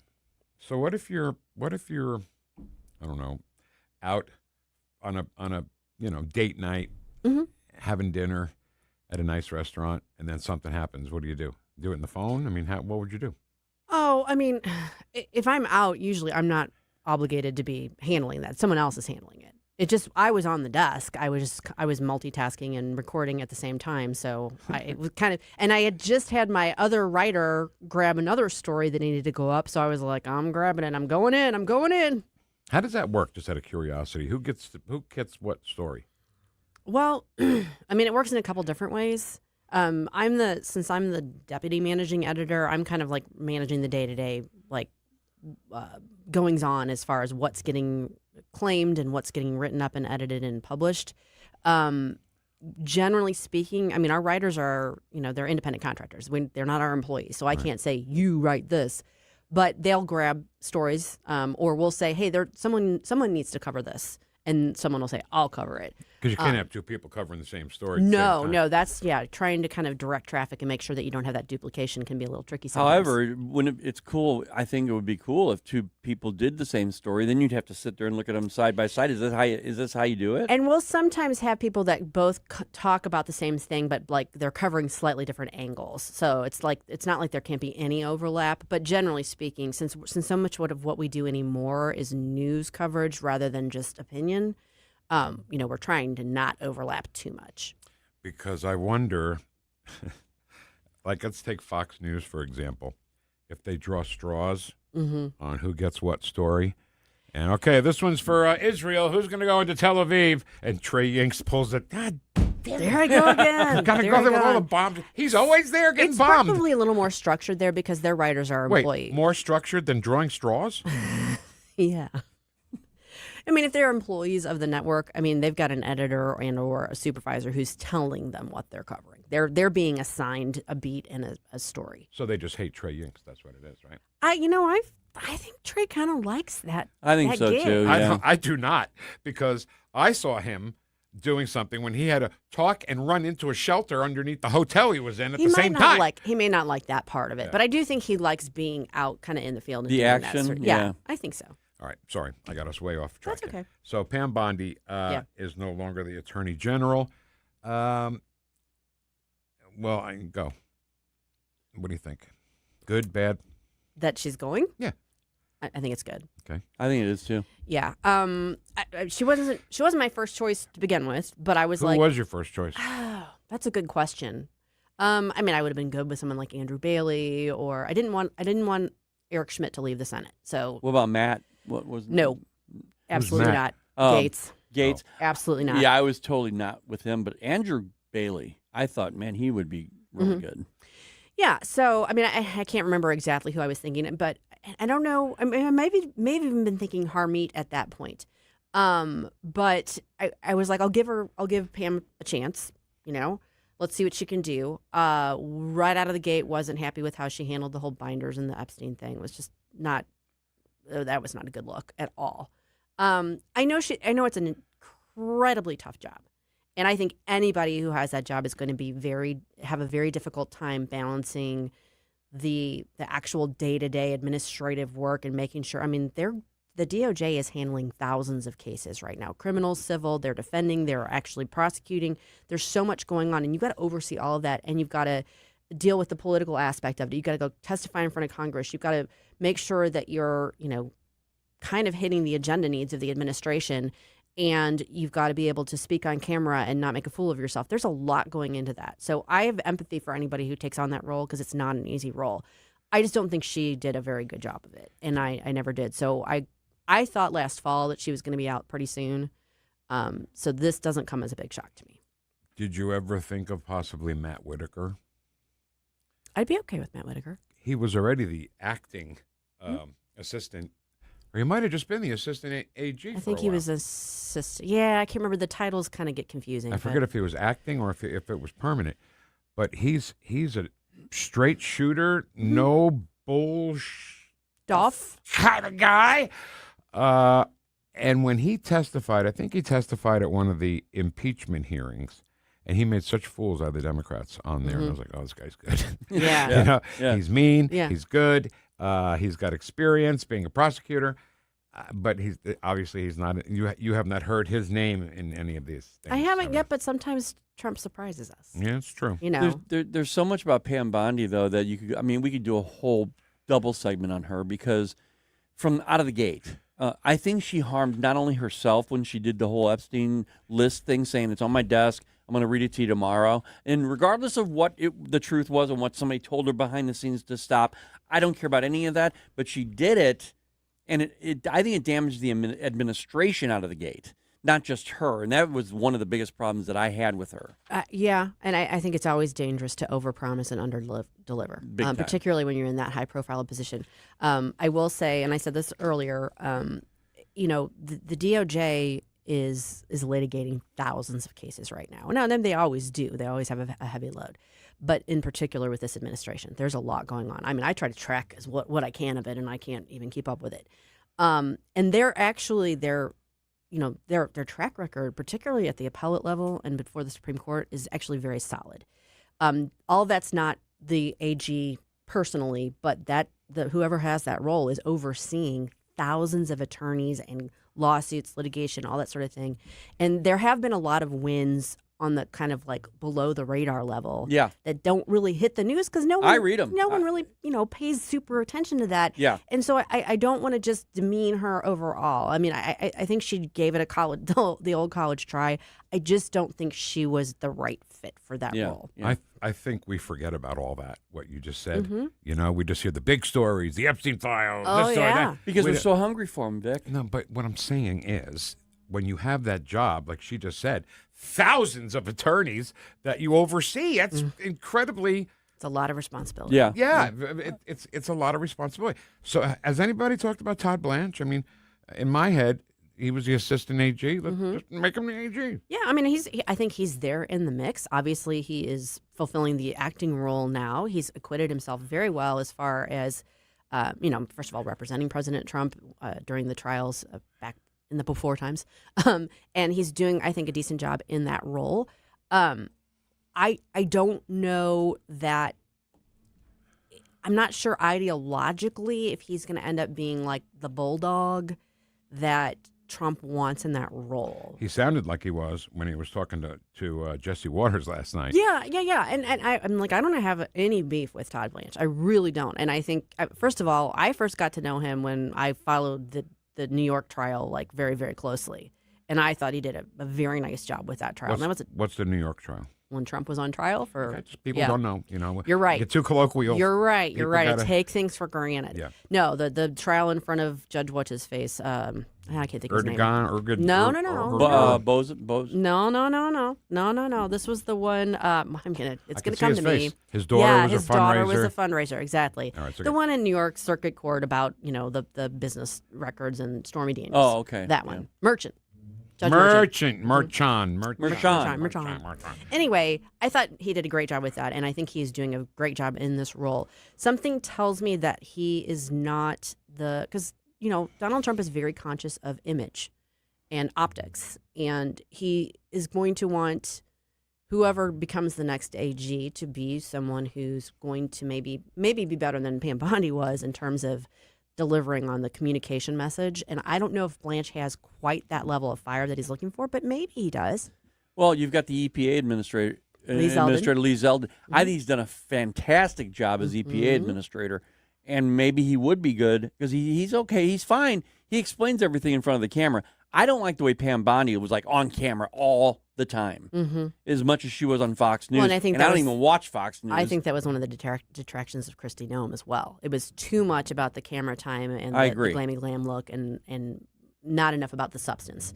And that there's a fine line you got to walk there. So yeah, I mean, it could be any of the people we've talked about. I'm going to throw Harmeet out there again because Harmeet Dillon. Yeah, she's somebody that I highly respect. And obviously is doing a great job in overseeing the civil division there as an assistant attorney general. So she's another one whose name I see coming up, and it could be somebody that we're not even thinking about. So he got rid of Kristi Noem, got rid of Pam Bondi, Mm-hmm. 2 women. Here's what's going to happen, okay? People hate it, right? The left hated Kristi Noem, right? She shot her dog, and she's banging Corey Lewandowski, and her husband's got big boobs.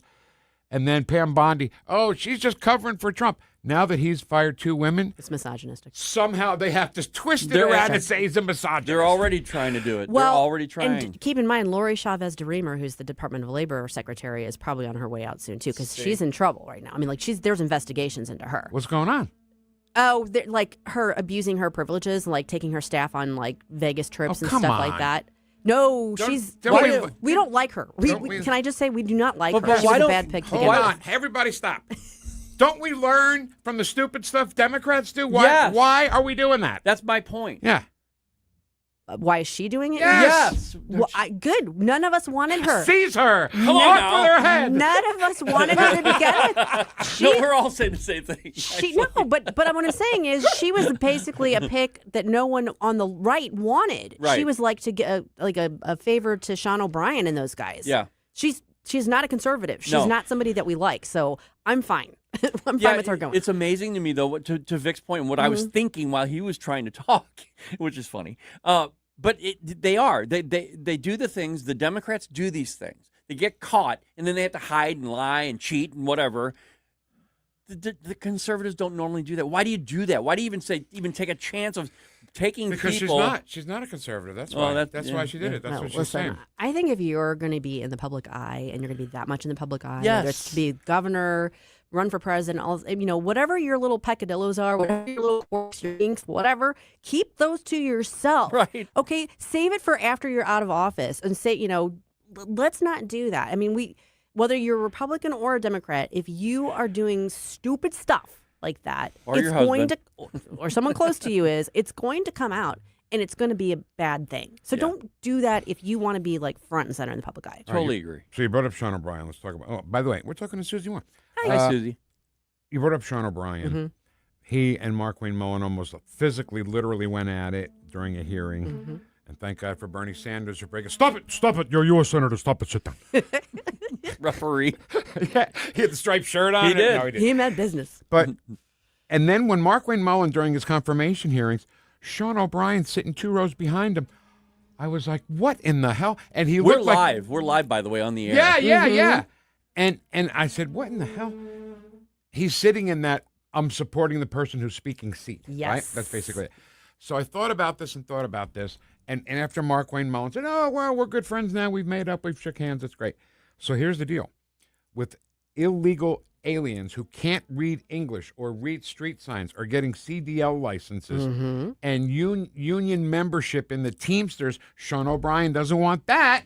So now he's got a buddy, right, who's going to help him get union members who can read, and then the Teamsters don't have to get any heat from anybody for hiring people who can't read street signs. Yes. No, I mean, politics makes for strange bedfellows, and the union leaders, Sean O'Brien and others, have figured out, hey, you know what? This president and this administration, we can actually work with. We don't actually have to be in opposition to them. And so, yeah, they've figured out how to kind of scratch each other's back. But not only that, though, but I think they became friends because they're so similar. I think they probably have like really similar personalities, and they appreciate that about each other, But I think let's remember that Sean O'Brien did not speak at the Democratic National Convention. He spoke at the RNC.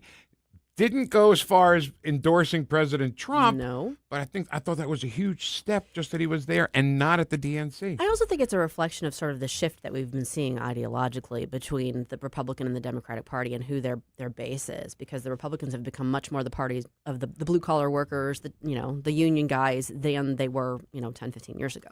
Can we talk about that shift for just a second? As long as you're done. Are you done saying I'm what done. you're saying? I'm with done. Pam Bondi, we're staying with Pam Bondi because the left on the Today Show, even today, we were talking about how they're trying to spin it, man. They are trying their best saying, well, yeah, the Epstein file she messed up on. But what they're really concerned about, what Trump's concerned about, the reason why he got rid of her is because she's not defending him. She's not going after his opponents enough. Mm-hmm. And that's why he's doing it, which I completely is wrong. But I think that's their strategy now. They're going to say, well, the only reason why he got rid of her is because she didn't protect him. Yeah, I mean, they're going to spin it however. But, there's people on the right saying the exact same thing, but just from a different perspective. They're like, yeah, she wasn't doing enough to go after the people that went after him with lawfare because she should have been going after them so that we don't have this continuous lawfare. Exactly. You know what I'm saying? Yes, and I told Vic, I'm like, Vic, if you do something wrong, they're going to investigate you. What the left is trying to do is say, well, it doesn't matter if they did anything wrong. Just investigate him anyway. Should not go after him because he's an enemy of theirs. Right. No, I agree. But no matter what the reason that they glom onto, the left is going to spin it so that it's something sinister that reflects poorly on Donald Trump. That's just the way it is. Like firing women. Yes. Oh, there you go, Vic. Exactly. They hate Kristi Noem. Yep. They hate Pam Bondi. Oh, you're a misogynist. But they're women, which we can define right now because it works to our advantage. Oh, my God. That's Right. a great point. That's good. Clip that. Keep that. We'll put it in the promo. Okay. Susie in a promo. What's coming up on Red State Radio Sunday at 4 o'clock? So this week we're talking to Bill Cruz, also known as Strife, largely about the Iran war situation. Good stuff. And then who's the other person I talked to? I'm drawing a blank. It was Jennifer Oliver O'Connell. Oh, she's good too. Yeah, she's great. You really have some great writers. We do, and I'm very privileged and honored to work with them. Now, there's something that's been on my mind for a long time. Oh, do tell. And it's got nothing to do with politics or anything, but a couple of the writers used the phrase, "Hoo boy." HOOBOY exclamation point, right? Yes, they did. And I swear to God, I'm not making this up. When I was young, I used to love reading the funny papers, comics. Mm-hmm. And there was a comic, family type of situation. The dad had kind of a bald head, but hair on the side. And after the funny thing happened, he'd go, "Hoo boy," HOOBOY, exclamation point. And I'm trying to pin down why they use that term, if it came from the comic strip or not. Oh. This is important stuff. It is. No, my guess would be not that it came directly from the comic strip, but because it kind of became sort of like a popular thing. I'm oversimplifying, but you'd see it in the conservative kind of like the flashy headline that sphere. Yeah. And so they just kind of adopted that. Whoever started it, like maybe 10, 15 years ago, maybe they were thinking about that comic strip. That'd be fun for me. But I would be willing to bet the writers on Red State that are using it aren't thinking about the comic strip. They're just trying to get something catchy. Love this. It's different hearing it than reading it. You know what I mean? Hoo boy. Yeah. It's different. It's hoo boy. It's right. Exactly out of the comics. Yeah. Susie, thanks. Thanks, guys. Thanks, Susie Moore. Hey, love this. Happy Easter to you. Happy Easter to you. You like the song? Love it. What's the name of this? Goose? The band is Goose. Yeah. Hunger Site. I have no idea, but I love it. Stell Babe turned us onto this. Thanks, Stell. Yeah. It's Friday!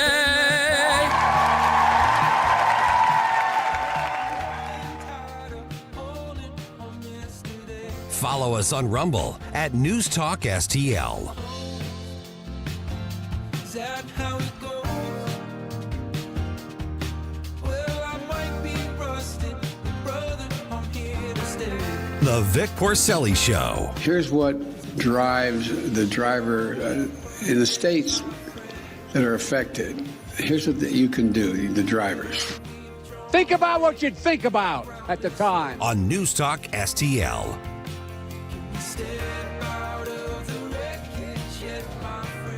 It's not pleasant to hear it, but Missouri is falling behind in its spending of state tax dollars, education, and health care. But there are ways to get Missouri moving forward again and produce a better life for all of us.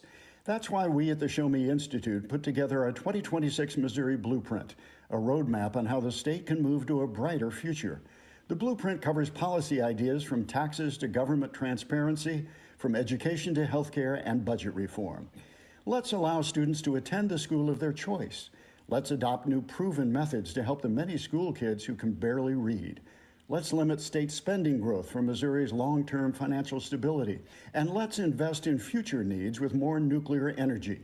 Why not common sense reforms to make things better for all Missourians? Check out our 2026 Missouri Blueprint, moving Missouri forward at showmeinstitute.org. The Show Me Minute has been brought to you by Show Me Institute and Show Me Opportunity. I was elected in 2023 to bring common sense and conservatism back to the classroom. Despite my hard work, there's still much to do. Hi, my name is Jane Pushkar, and I'm running for the Francis Howell School Board. I can continue the hard work of fiscal responsibility, parental rights, and returning to research-based curriculum and resources. It's a tall order, but after successfully removing many pornographic books, I've proven that parental rights are never to be ignored. Your vote is critical this year, so please vote for the top 3 conservative candidates on the ballot. Paid for by Citizens for Jane Pushkar. Ron Pushkar, Treasurer. Tony Colombo here for Gutter Pros and Exteriors, your all-in-one service team that brings years of experience and quality that's affordable right to your doorstep. Christine and I discovered Gutter Pros and Exteriors when we bought our home and inherited a gutter problem. And they've also repaired siding damage on our home because along with gutter repair, gutter installation, and leaf protection, the Gutter Pros team are also the best for repairing other exterior damage, including fascia, soffit, and all siding repair and installation. Learn about all the ways Gutter Pros and Exteriors can help your home or business right now at gutterpros.com. News Talk STL. If you have a phone, you have a radio. Wherever I'm at, home, car, wherever. Download the all-new News Talk STL app. If you have a phone, you have a radio. Just the convenience on the phone. Streaming live on the mobile app. Love the new app. And listen anytime. Everywhere. Anywhere. Whoosh. Talk lines are open now at 314-912-1019. When I think back on all the crap I learned in high school. You're listening to the Missouri Broadcasters Association Air Talent of the Year. This is the Vic Porcelli Show. He cussed on this here radio, Paul Simon. Did he really? When I think about all the crap I learned in high school. Wow. Little potty mouth Paul Simon. All right, let's not wait. Hey, Paul, stop that. Don't you cuss on this here radio. Let's not waste any time because we always run out of time when we talk to one of our favorite people, Kathy Kaiser from Fox 2. Because, Ken, my question to you is, what are you watching? What are you watching? Well, what are you watching? What are you watching? What are you watching? Good morning, Kathy Kaiser. How are you? Good morning, gentlemen. Thank you for having me again this week. Of course. You're Happy one Good of our Friday. favorites. Yeah, happy Good Friday. Ken, I'm not sure, but I think maybe somebody may be calling to tell us what they've been watching because the phones are going nutty. Okay. Okay. Before you start. Yes. Saturday Night Live tomorrow night. Yes. They're trying to be real clever and cool. Jack Black and Jack White. Black and white, right? Yes. Have you ever heard me say I don't like somebody's face? Have you ever heard me say that? No. If somebody comes in, like Jack Smith, the guy that tried to get Trump, the first time I saw him, I said, I don't like his face. It's just a Jersey thing. Right, you know? right. But right. it's a good judge of character. I swear to God, if you don't like somebody's face, they're usually not good. Or I don't like them. Or I'll never like them. You feel that in your gut, right? Jack Black, don't like his face. Don't like him. Don't like anything about him. Don't like the Tenacious D. Nothing Jack Black has ever done in his career do I like. Okay. And here he comes. In Super he's Bowser. Mario. Oh, is he? Oh, yeah, he's Bowser in the Super Mario Galaxy movie. And I'm sorry, I'm wasting time now. So no, it's all good. How many popcorns? 3.5 out of 5 popcorns. The drama. 3 out of 5. Good? No good? Real quick. We'll talk. Okay. Bait on Amazon Prime. Is that about fishing? No, it is not about fishing, and it's 3.5 out of 5 popcorns. And then if we have time, The Death and Life of Lamar Odom. No. It's 2.5 out of 5 popcorns. I saw this. You sent this as like an addendum last night. Is he dead? Because it came out this week. No. But he did technically die when he OD'd in the brothel that he was in. And they had to bring him back to life? And they had to bring him back. Because I saw that. I was like, I didn't know Lamar Odom was dead. I know. No, he is still here, and it's a documentary about him and his Anything life. we need to know? Yeah, Mike says hi. Okay. Basically. All right. So you want to dig in? Sure. Do Absolutely. we need another movie about a video game? Well, the kids are going to love it. I'm going to love it. Right? You are going to love it. If you love playing the game, you're absolutely going to love this movie. Oh, here he goes. Look at that look. I know. No. Look at that face. It's a distinct look. At that face. Yes. Look at that look you're giving me. I loved playing Sonic the Hedgehog. Yes, but not Mario Brothers. But no. Not the point. Loved playing Sonic the Hedgehog. Wouldn't even think about watching the movie. Oh, okay. See what I'm saying? Okay. So I don't think that just because I like a game, I'm going to like the movie. No, I also don't like Jack Black. I don't like his face. Don't like anything about him. What about Chris Pratt? Love Chris Pratt. I love There Chris you go. Pratt. Yeah. Well, that's Mario. So let's just fixate on Mario. With an okay? Italian accent? Yeah. Hey, let's play. It's a Mario. You know, now when I get him to put Vic on the next movie, right? You know, with his accents, right? Yeah.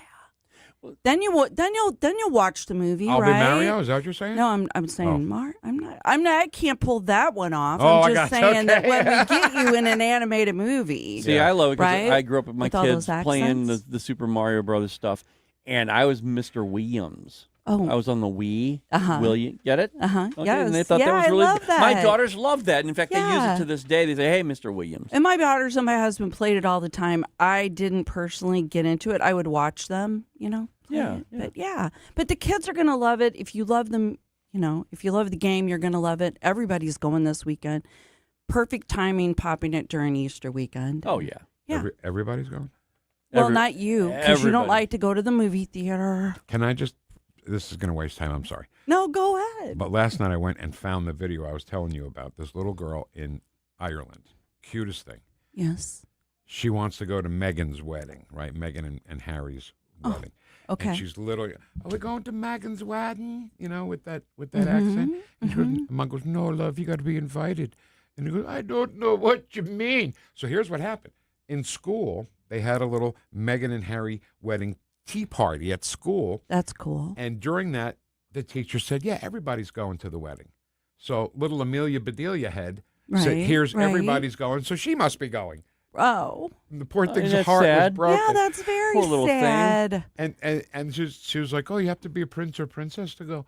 Well, does that mean I'm not a real princess? Oh, you're Daddy and I's little princess, love. It's just the funniest thing. And I don't know what you mean. All right, I'm sorry. Oh, no, that's sad. Let's move on. Okay. All right. Let's talk about the drama. Zendaya, Robert Pattinson.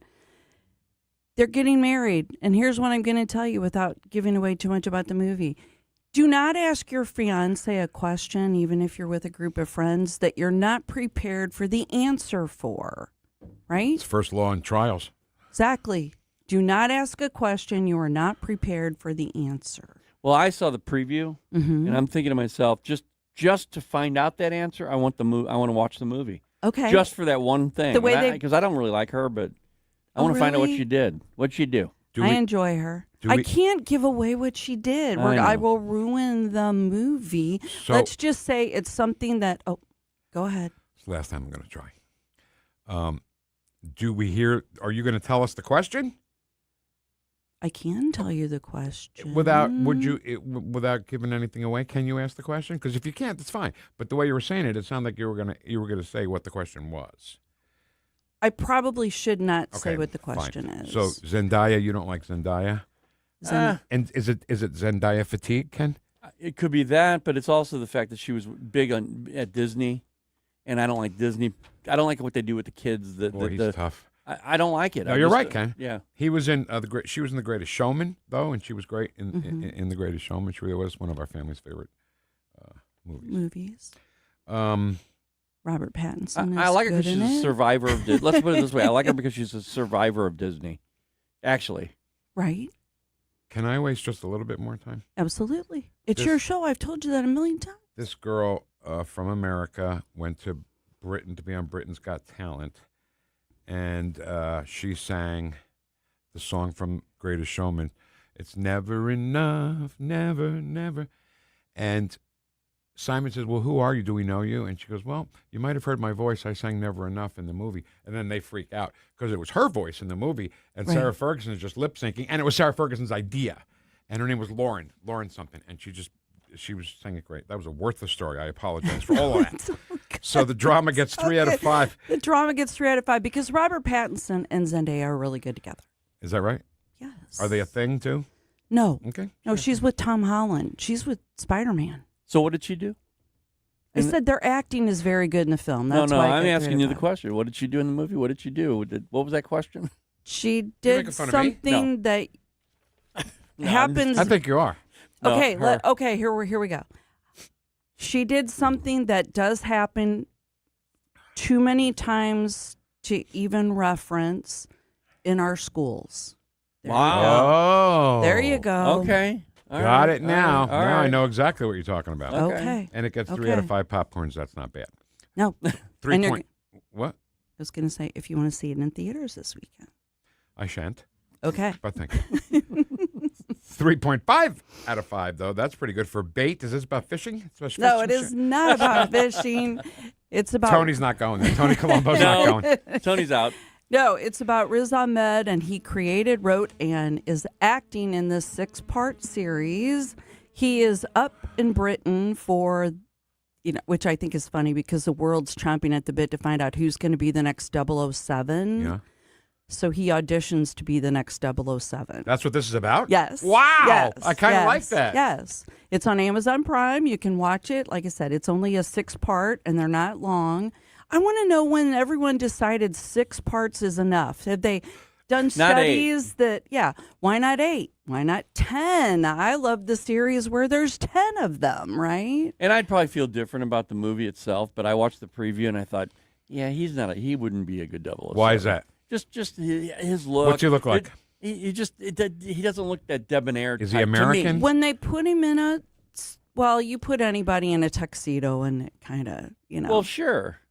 So Just once getting you all put hot him, and bothered over once there. no, I'm not, Jeff. No, I'm not. That's my husband.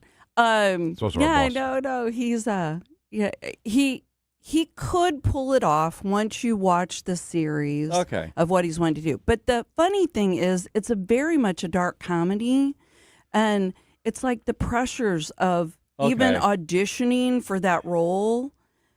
So he gets some psychological things going on, and you're wondering, where does Patrick Stewart come into all this? And you guys are going to laugh when you figure out how Patrick Stewart plays into this series. So he doesn't take himself too seriously. That helps me a lot to watch the movie. That'd be good. Absolutely. So, it's on Amazon Prime. It started this week, and there we go. So everybody can watch it this weekend. Like I said, it's only 6 parts, and you can sit through that. Sure. And hopefully enjoy it. Yeah, I give it 3 out of 5 popcorns because, the concept's kind of funny.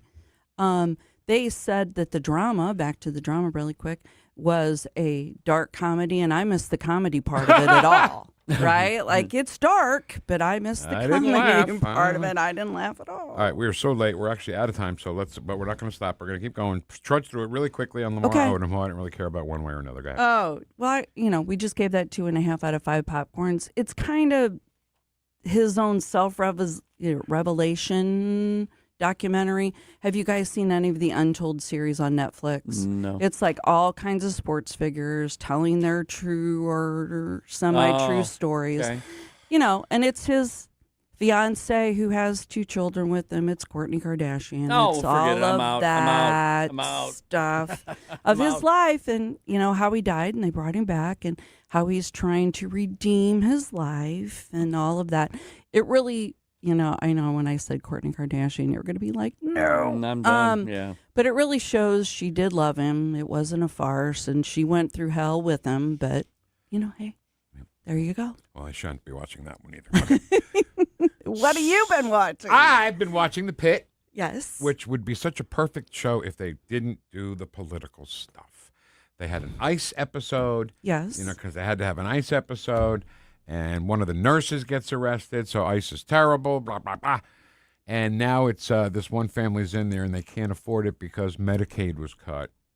And my wife nailed it. She said, they're going to do the Medicaid. There it is. There's the Medicaid thing. But other than that, I think Noah Wiley is doing a great job, because I thought about this last night. I watched episode 13 last night, right? Okay. This is all one day, keep in mind. The Pit is all one day. Every hour you see on the show is an hour in real life. And somebody told him, obviously, all right, now you're into hour 13 of your shift. You got to start looking tired, and you got to start being, antsy. And because he's also, by the way, this is his last day before he goes on a 3-month sabbatical on a motorcycle trip, which nobody wants him to do. And he does a really good job at that. Noah Wiley really does a really good job at that. He's a good actor, especially in where he is. That's what started his career, was being in ER. This was supposed to be a sequel to ER, but Michael Crichton's estate would not allow them to do it. Wow. His name was supposed to be John Carter, and they had to come up with a whole nother. Now he's Dr. Robbie, Dr. Rabinovich. But same premise. Good show. Can't Good watch show. it by myself. I need my wife to help me, to translate for me. DFT, what is it? DTF. DTF. DTF St. Louis. Down to their. That's how you remember. Down to. They made so many mistakes in this movie. Oh yeah. I mean, in this it's show. It's torturous. Yes. This last episode, are you up to I date? am. Mm-hmm. This last episode on the conversation they had about certain portions of the guy's anatomy, I was like, really? I've never sat with another guy. No. And said, hey, what's your wiener look like? Actually, my wife asked me about because she's watching it with me, and it's like now, and it's like, what? Yeah. Have you ever had these conversations? I'm like, no, I nothing close to that even. And there's nothing St. Louis about it. No, and that's the saddest part for me. I think so too. Yeah. Pick another name. You shot it in Atlanta. Make it DTF Atlanta. Why is it St. Louis? Why does it have to be a town? Right. The show is about DNTF. Yeah, DTF. Right. Yeah. Whatever. Yes. So just so I know, I'll sit it out for that though, and I think I know who the murderer is. And I'm in the middle of the second season of Shrinking, so it's doing well. That one's the one about the pool, right? Going in the pool. The pool. Shrinking. No, it's about. I was in the pool. Shrinks, but the development of these characters continues when you think you've known them. No, right. No. And season 3 is complete, so you got a little ways to go. Okay. And I'm chomping at the bit for us to be able to really have a conversation. We're trying, man. My wife and I are really into it. So that reminds me of a conversation. When is it, etiquette-wise, when is it okay to start talking about the endings of movies and shows and stuff without, well, they have spoiling us. it? They tell us really when we can start talking about it. Like there is something on Apple TV, Your Friends and Neighbors, that I've seen the whole entire season of, but I can't talk about it until next week. Oh, that's the date? It's a certain date? There's a certain date and a certain time that we can and cannot share things. I'll be damned. Well, I think that's an etiquette we should follow too then. Oh, okay. Well, I'm not going to get myself in trouble, nor the Vic Porcelli Show. Perfect. So there you go. All right. Thursday mornings, 9 to noon. You got anything else you're watching? Nope. You good? That's all I got. Thank you so much. Thank you. You Take care. You gonna stick around? Sure. Stick What around. are you watching? Okay. Happy Easter. Happy Easter.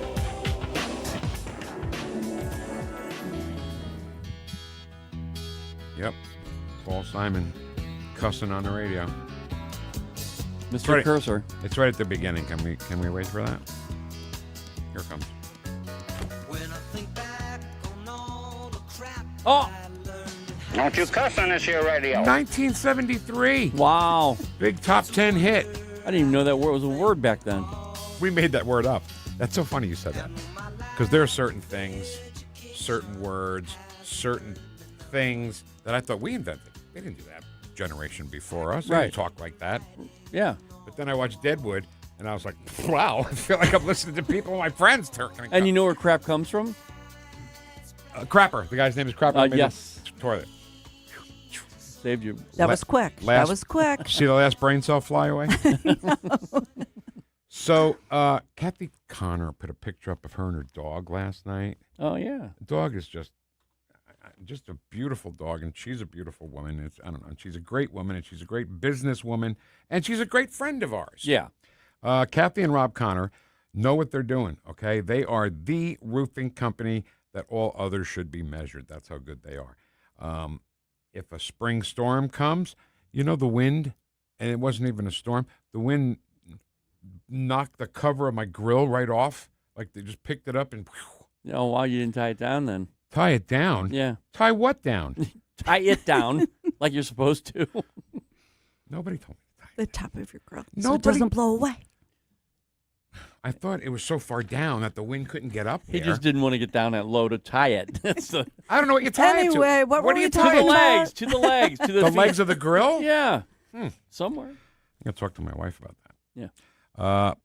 But, when the storms come and something happens, the Connors will be there for you. That's all I wanted to say. Honest estimate, quality work, gutters, siding, everything you need, all in one quick stop shop. ConnorRoofing.com, CONNER roofing.com. Tim Jones and Chris Arps in the afternoon. Riley Gaines is coming to town for the annual Missouri Right to Life banquet. We've got their president, Steve Rupp, to tell us how you can help save babies yet to be born at 5:20. Tim Jones and Chris Arps. Weekdays at 4 on News Talk STL. I'm Dr. TJ, owner of the Institute of Natural Health, co-owner of Optimal Nutraceuticals, and the host of Wellness One. Wellness One is designed to cut through the nonsense and provide you common sense science-based information regarding health and wellness. On the show, we discuss topics like thyroid health, gut health, hormone optimization, and many others. Our show airs Saturdays at 10 a.m. and 2 p.m. and Sundays at 11 a.m. and 3 p.m. right here on NewstalkSTL. And you can visit us at inhstl.com. That's inhstl.com. Rhino Shield is engineered to outlast paint, formulated to outsmart the elements. Rain or shine, sleet or snow, mold or mildew. Our home exterior coatings intelligently designed to stand up to Mother Nature. Call 877-25-RHINO or 877-25rhino.com. Hey, Columbo here for Rockwood Charcoal. Rockwood is made from 100% pure Missouri oak and hickory, so you're cooking with the best and supporting local industry and a local business all at once. There's over 100 area Rockwood retailers. Find yours at rockwoodcharcoal.com. Fox News commentary with Mark Thiessen, next. Most investments today feel like second jobs. Real estate, you're a landlord. Stocks, you're a day trader. Crypto, you're a full-time researcher. You've got a life to live. Your investment should help you live it. That's why more Americans are choosing gold. Noble Gold has helped thousands protect their future with real physical gold. Visit NobleGoldInvestments.com to get your free wealth protection kit. That's NobleGoldInvestments.com. Past performance may not be indicative of future results. Investing in precious metals, including gold, involves risks. Consult with your tax attorney or financial professional before making an investment decision. Mark Thiessen. Socialists funded by a billionaire are protesting against a No Kings protest against a president who was just elected 15 months ago with the majority of the popular vote. And by the way, I didn't see any of these No Kings protesters out there protesting Joe Biden, who was a senile president whose administration was being run by a bunch of cabal of unelected advisors who were executing his decisions by autopen. Talk about No Kings. And by the way, communists protesting No Kings, they're advocating an ideology that killed 100 million people in the 20th century, and they're against a president who decapitated a socialist regime in Venezuela and took its leader to be prosecuted for his crimes against the Venezuelan people, against the American people, and is now prosecuting a war against a tyrannical regime in Iran that massacred 32,000 people. So I think you might be a little confused about where the kings are. For more commentary like this, go to foxnewspodcast.com.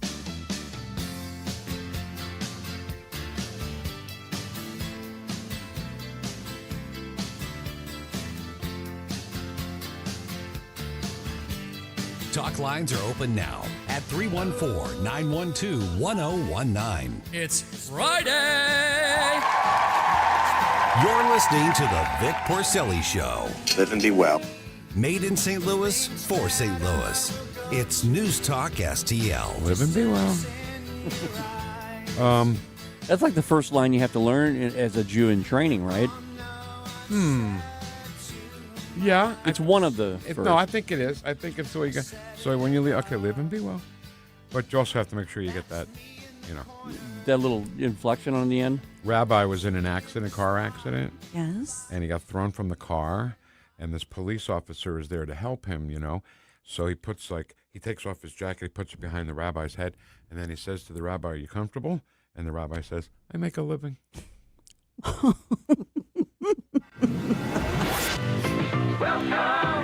I love that joke. That was a good joke. I make a living. It's Miller time. Miller time.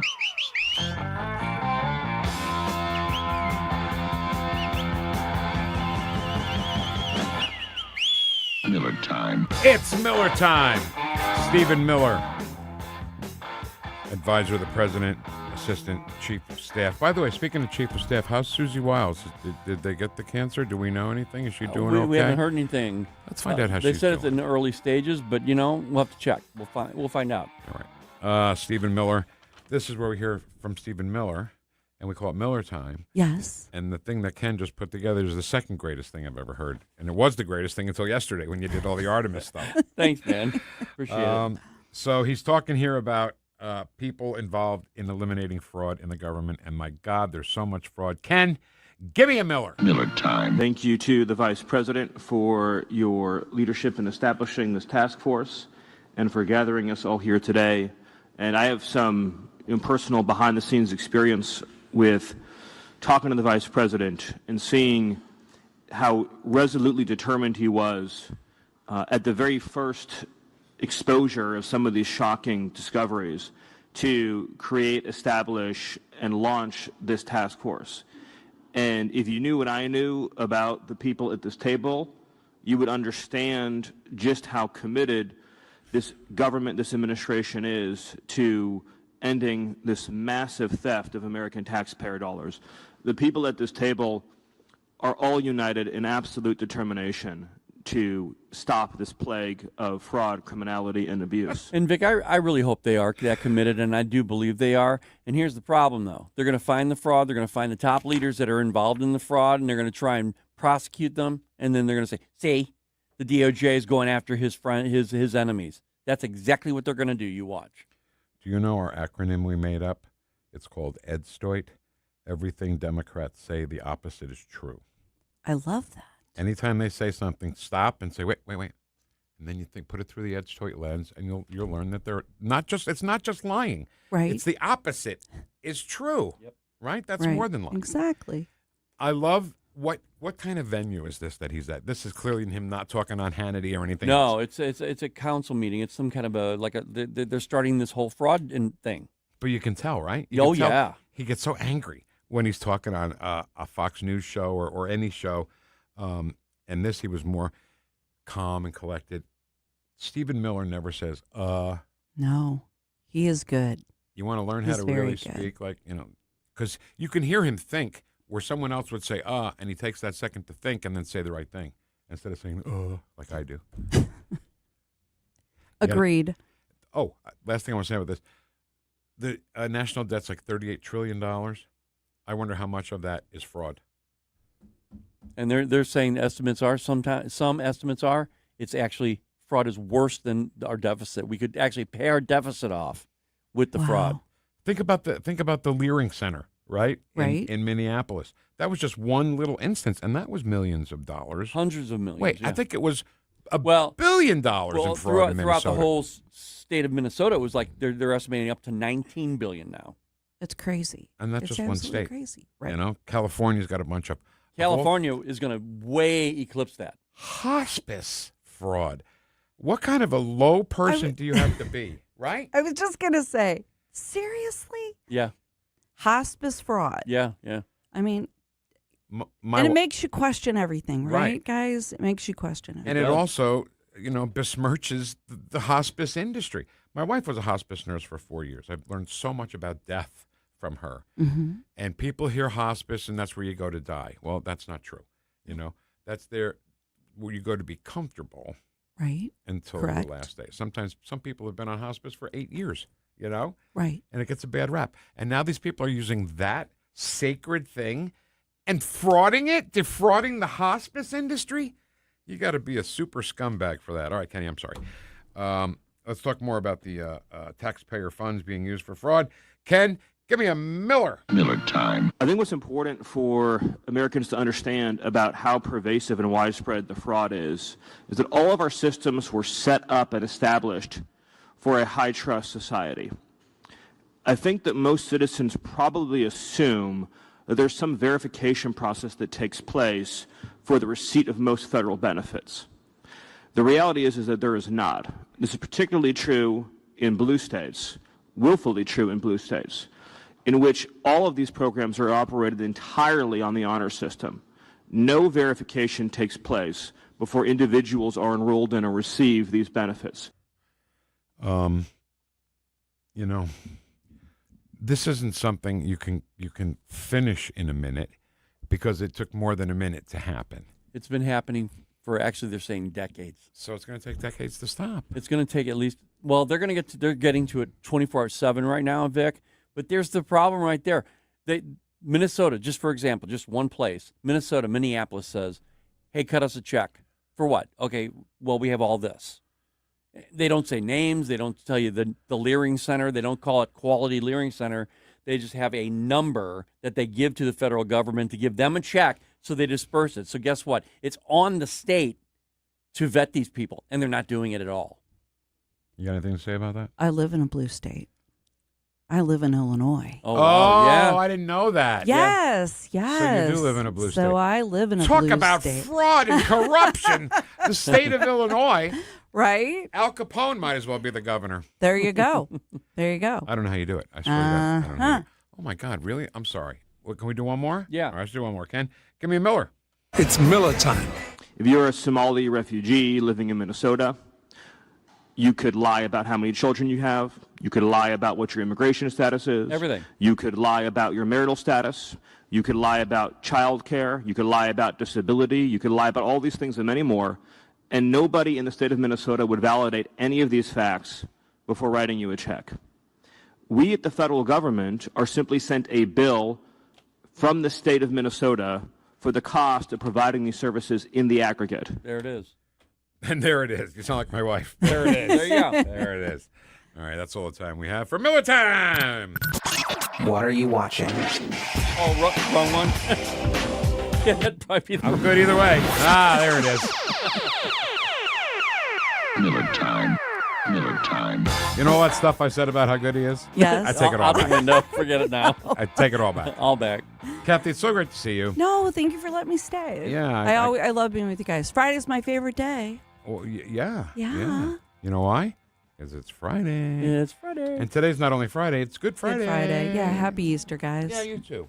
Have a good Easter. Are you Now, Kathy? now Take when care. are you on? When are you on, Kathy? Oh, Thursdays on Fox 2, 9 a.m. But they're listening to you, and then watch me at noon. There, right. Right? And then Right. watch me at noon. Thank you so much. Thank you. Happy Easter. Happy All right, Easter. I listen. This chat box thing, this chat box union. Yeah. You know, we got some union problems going on. Uh-oh. Dave Stouffer, one of our faves, Yeah. has accused us of dumping on the Facebook chat boxers Oh, wow. and favoring the Rumble chat boxers. We can't have that because we love all of them. Every do. Vic Head, no matter where you are. I don't care if it's I don't care if it's outside of Rumble and Facebook. It could be anywhere. Where would it be? We would favor them. And we'd favor them. All of them. But Dave's, and I'm sure he knows how to organize people, Right. He does, actually. So Kind of scary. He's the guy who, Illinois resident. Dave Stouffer is the one who's trying to get Illinois some counties in Illinois to secede from the state and be your own little state. Yeah. Not the Cook County crooks. Yeah, like Southern Missouri or something. Or Southern Illinois. Yeah. Yeah. Right. Well, they've talked about that before. This isn't the first time that's been brought up. But, the big joke in my state, too, is Southern Illinois starts in Joliet as far as Chicago's concerned. So that's a big part of the state, right? Yes. A lot of conservatives down Exactly. there. Oh, my God. Exactly. All right. Well, we don't want to make anybody feel slighted. So we'll start with Facebook today. We will. That's an executive decision I've made. That's your concession to the union. I love that. I don't know if I like that word. Concession. Well, you have to. You have to negotiate, Vic. Yes, okay, we'll negotiate. But those union thugs, Hey, Tim Jones is next. Right. David Jaworski here. I'm running for Francis House School Board. A millennium ago, the bricks became the gold standard of education. These same basic methods still work, yet today the liberal progressives seem to ignore past lessons in favor of more spending and every novel educational idea that comes along. While the cognitive ability of our kids continues to slip away, good teachers face selective policy enforcement, failed programs, and indoctrination. Vote for David Jaworski on April 7th. Help me begin the process to make the old school methods that work new school again. Paid for by David Jaworski, FHSB. Ever feel like just a number in a waiting room? Hi, I'm Shannon Tribune, Director of Operations with Body of Health Direct Primary Care. Navigating the medical system can be a maze of stress. I'm your personal guide at Body of Health. I handle the messy parts of medical care, the logistics and complex coordination both in and outside our walls, so you and Dr. Tobler, that's my dad, can focus on what matters most, your health. At Body of Health, you're not just a patient, you're part of the family, because that's healthcare the way it ought to be. To learn more, schedule a discovery call at bodyofhealth.com. Want a hands-free light that does not strap to your head or held in your mouth? Meet Dex Fingerlight at fingerlight.com. The Kryptonite ring fits any finger, pointing light exactly where you need it. Place decoys, handle gear, get close to roosted gobblers, fast, easy, stealthily. 3 light modes, waterproof, extremely durable. Developed by a father and son's Missouri team, Dex Fingerlight is faster and easier than a headlamp. Use discount code TONY20 for 20% off at fingerlight.com. KLDY KBOI HD3 Clayton, K270BW Bellefontaine, KNBS Bowling Green. This is News Talk STL at 1019, 94.1, and always streaming at NewstalkSTL.com. Breaking news at Town Hall. I'm Bob Agnew in Washington. The White House releasing details now of President Trump's proposed 2027 budget, including a $1.5 trillion defense spending request. Here's correspondent Bernie Bennett. That's the largest of its kind in decades. The Republican president had indicated even before the war against Iran began that he wanted to increase defense spending to modernize the military. He also called for a 10% cut in non-defense discretionary spending. The president's annual budget does not carry the force of law. Instead, it reflects an administration's priorities and provides a map to Congress, which handles spending issues. But Congress is free to reject it, and often does. Bernie Bennett in Washington. The midterm elections are coming up later this year, and as Donna Warder reports, at this point, nobody knows yet how voters in Georgia are going to cast their ballots. There's a July deadline for Georgia's voting system to be overhauled, but the State General Assembly has ended its annual session without a plan for new equipment. Right now, voters use Dominion voting machines, which print ballots with a QR code that scanners read to count the votes. Those machines have been repeatedly targeted by President Donald Trump following his election loss in 2020. Trump Georgia supporters enacted a law in 2024 that bans the use of barcodes to count votes. But state law still requires counties to use the machines, and no money has been allocated to reprogram them. I'm Donna Warder. American employers added a surprisingly strong 178,000 new jobs last month. Rebounding from a dismal reading in the month of February, the Labor Department says hiring, in fact, was about 3 times what economists had been forecasting. The unemployment rate was also down. It dropped to 4.3. That was down from a reading of 4.4 in February. And to honor Good Friday today, the financial markets are closed. More on these stories at townhall.com. Hi, Mike Gallagher here, host of the Mike Gallagher Show. As we head into spring, there's some good news in the housing market. Rates have recently dropped. When rates drop, payments can drop. That can mean hundreds of dollars a month back in your pocket, money you can use to pay bills, reduce debt, or strengthen your financial position. That's why this is the time to talk to my friends at Fellowship Home Loans. They're helping homeowners refinance into lower rates and reduce their monthly mortgage payments. Fellowship also offers a fixed rate line of credit for home projects or consolidating a high interest debt with fast approval and a predictable rate. Remember, many people still qualify to skip their next 2 mortgage payments. That's 2 months of breathing room while you reposition financially. I've used Fellowship personally. I trust these guys. Before you make your next move, go to fellowshiphomeloans.com/Mike G, fellowshiphomeloans.com/Mike G, or call 800-510-MIKE, 800-510-MIKE. Fellowship Home Loans, mortgage lending by the book. Nationwide Mortgage Bankers, DBA Fellowship Home Loans, Equal Housing Lender, NMLS number 819382. This hour of News Talk STL is brought to you by Stifel, serving investors for over 130 years. Contact your Stifel financial advisor at stifel.com. That's STIFEL.com.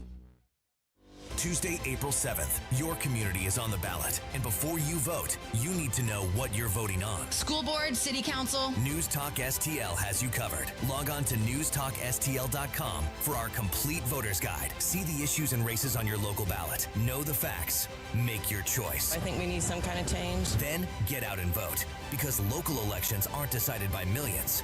They're decided by you. My vote counts. See the complete voter's guide at NewstalkSTL.com. Hey, folks, the Clayton Sleep Institute and my friend Dr. Ojal back supporting free common sense conservative radio. ClaytonSleep.com, treating the full range of adult and pediatric sleep disorders from sleep apnea to insomnia, restless leg syndrome, periodic limb movement, and narcolepsy. What an awesome place. New comfy setting for the sleep lab. ClaytonSleep.com, 314-645-5855. Better sleep, better life. Hi, this is Mark Harder with RE/MAX Results, the region's largest RE/MAX real estate brokerage. It is cold outside, but the real estate market is hot. This is a great time to buy or sell a home. Interest rates are also declining, which gives you more buying power. Someday is not a day on the calendar, but today is. Call me at 314-852-8933 for a free custom home buying plan. 314-852-8933. Hi, I'm Rodney Wallner. And I'm Jen Wallner with the Wallner Home Selling Team at Berkshire Hathaway. Hey, Jen, how do you sell your home for top dollar? That's easy. Call the Wallner Home Selling Team at 314-810-SOLD. What if I want a flexible commission plan? Call the Wallner Home Selling Team at 314-810-SOLD. What's the best time to sell your home? Right now, call the Wallner Home Selling Team at 314-810-SOLD. For all your real estate needs, call the Wallner Home Selling Team at 314-810-SOLD. That's 314-810-SOLD.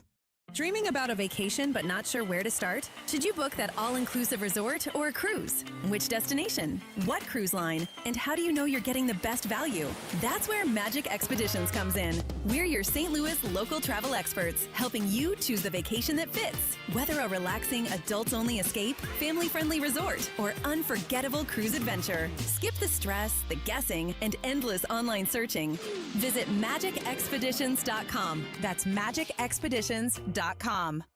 This hour, the Vic Porcelli Show, brought to you by the Trolley Stop Bakery, the official bakery of the Vic Porcelli Show. You're listening to the Vic Porcelli Show. A 3-hour tour, a 3-hour tour. The weather started getting rough. We squeeze in a dry hump day under partly sunny skies.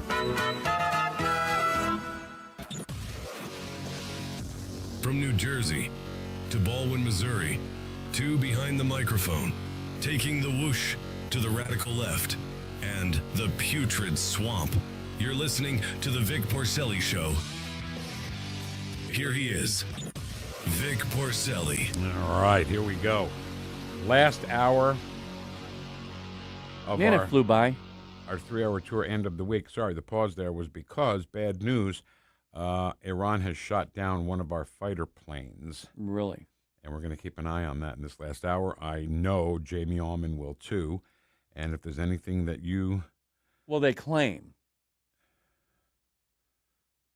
That's a good point, Ken. Iran claims. Have we confirmed? No. Oh, okay. Well, we will keep our eye on that. And if anything happens, we'll let you know. If we have to go to the audio, we'll do that too. Okay. We missed Speaker Jones on Wednesday. Wait, what do you... Timmy. Former Speaker of the House. You just proved why you left-wing loons are so insane. Timmy! Y'all ready for this?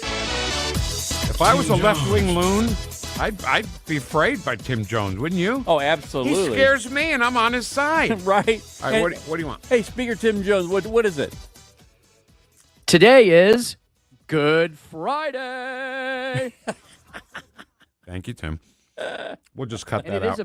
It is a very Good Friday, a very blessed Good Friday to you and yours, Vic and Ken, and everyone out there in News Talk STL Nation, and a very happy Passover season to our Jewish brothers and sisters as well, who the left-wing loons just can't hate enough, apparently, these days. Right. Well, listen, I appreciate that we missed you on Wednesday, and you thought enough to say, hey, can we do it on Friday? Because you didn't want to miss being with your two right-wing MAGA brothers, right? I set my watch by the Vic Porcelli Show, as every good common sense MAGA conservative should. Did you hear what Ken did yesterday with all the audio on the space shuttles and Apollo and all that stuff? I heard pieces. I was on the run yesterday. I listened to a big chunk of the show, actually on Wednesday, the day I was supposed to be on, because I was driving up to Jefferson City for the huge, as the Don would say it, the huge tax cut hearing in the Senate committee hearing of Senator Ben Brown, one of the best legislators in Jefferson City. He's what I call a legislator's legislator. But what I mean by that is Ben is no nonsense. He is up there to do his job as a state senator, get as many common sense conservative bills passed, and to do them in heroic fashion. I don't know that I've ever run into him on any issue where he doesn't know it from top to bottom, side to side, soup to nuts. He's an extremely serious guy. He's a great man. He's a great American, and he masterfully handled that committee hearing. I'm telling you, I lost track of how many witnesses there were. First of all, very proud of those who actually want to cut taxes in this state. You know, there's some other radio station in town. I'm not going to mention it because nobody listens to it. That actually they bill themselves as a conservative station, and it's not the Soros station. You would think it would be them, but it's a different station that nobody listens to. but I see these little clips that some people put out in our world, and there's like this guy who thinks he's a conservative radio show host. In order to explain the Republican tax cut and elimination bill, you know who he had as a guest to talk about it? Couldn't guess. The Democrat minority leader in the House. Well, that's efficient. That's a little upside down world, isn't it? A little bit upside down, a little bizarro world. And let me say, and there's a couple people who claim to be on our side of the fence. I question that because there's a couple people in this state who I think are like the Pied Piper, and they're really selling some conservatives a bill of goods. Tim, you cleared that up for us, though. Remember? Because we said, what about these Republicans that are like rhinos? You said, well, they have to get elected, and in order for Democrats to get elected in Missouri, they have to claim that they're Republicans, and that's how you and then there's other people, Ken, who claim to be conservatives, but they claim to also be, they're extremely arrogant. And they claim that, here's an example. The Missouri Freedom Caucus isn't good enough for these people, okay? So they think that their poop don't stink and that they're the good Lord's gift to conservatism. I don't believe any of them have ever actually ran for office, been in office, been a public servant. But boy, they like to bitch on social media. And I know there's only like 3 or 4 of them. But there's just impression that they're bigger and louder than they are because, right, everybody's a famous commentator now with Twitter and Instagram and Facebook and YouTube and everything else and Rumble. Yeah, they're all experts, right, Ken? They're all experts. And if you're a conservative, okay, let me just say this. So this tax cut phase down elimination plan is awesome. It is brilliant, but it's also not reinventing the wheel. It is a great plan. There's a lot of great new stuff in it. But it's also not a complete reinvention of the wheel. You know what it's based on? It's based on the Ronald Reagan, Milton Friedman, Donald Trump-esque models of eliminating the insidious tax on labor, the income tax, right? You guys have heard Donald Trump talk about this recently. He would love to eliminate the federal income tax, which was put into place by guess who? A Democrat president, a racist Democrat president, Woodrow Wilson, one of the worst presidents ever elected in U.S. history. The guy should have never been in the White House.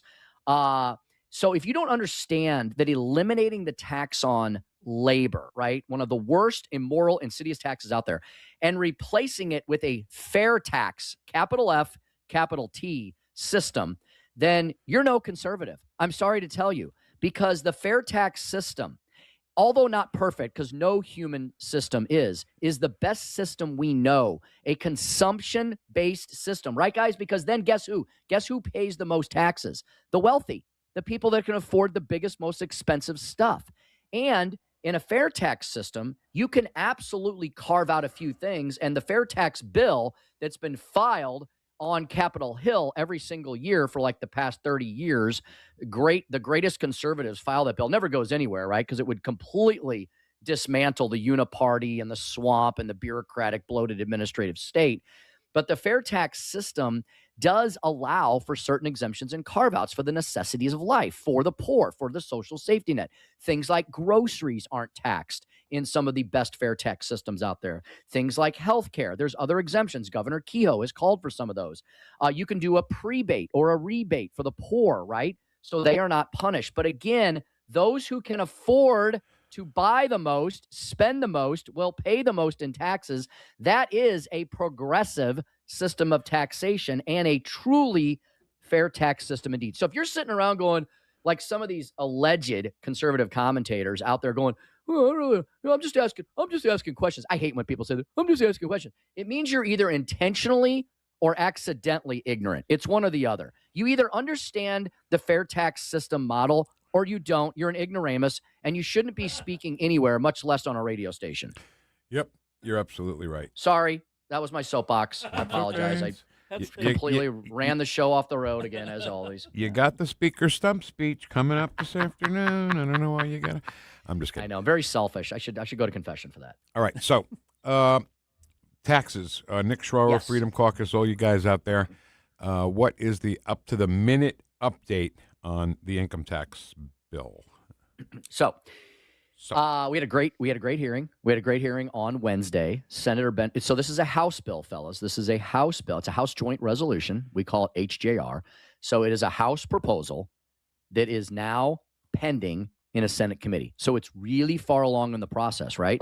It's already been heard, vetted, amended, revised, voted on, nearly 100 votes in the House, passed out of the House.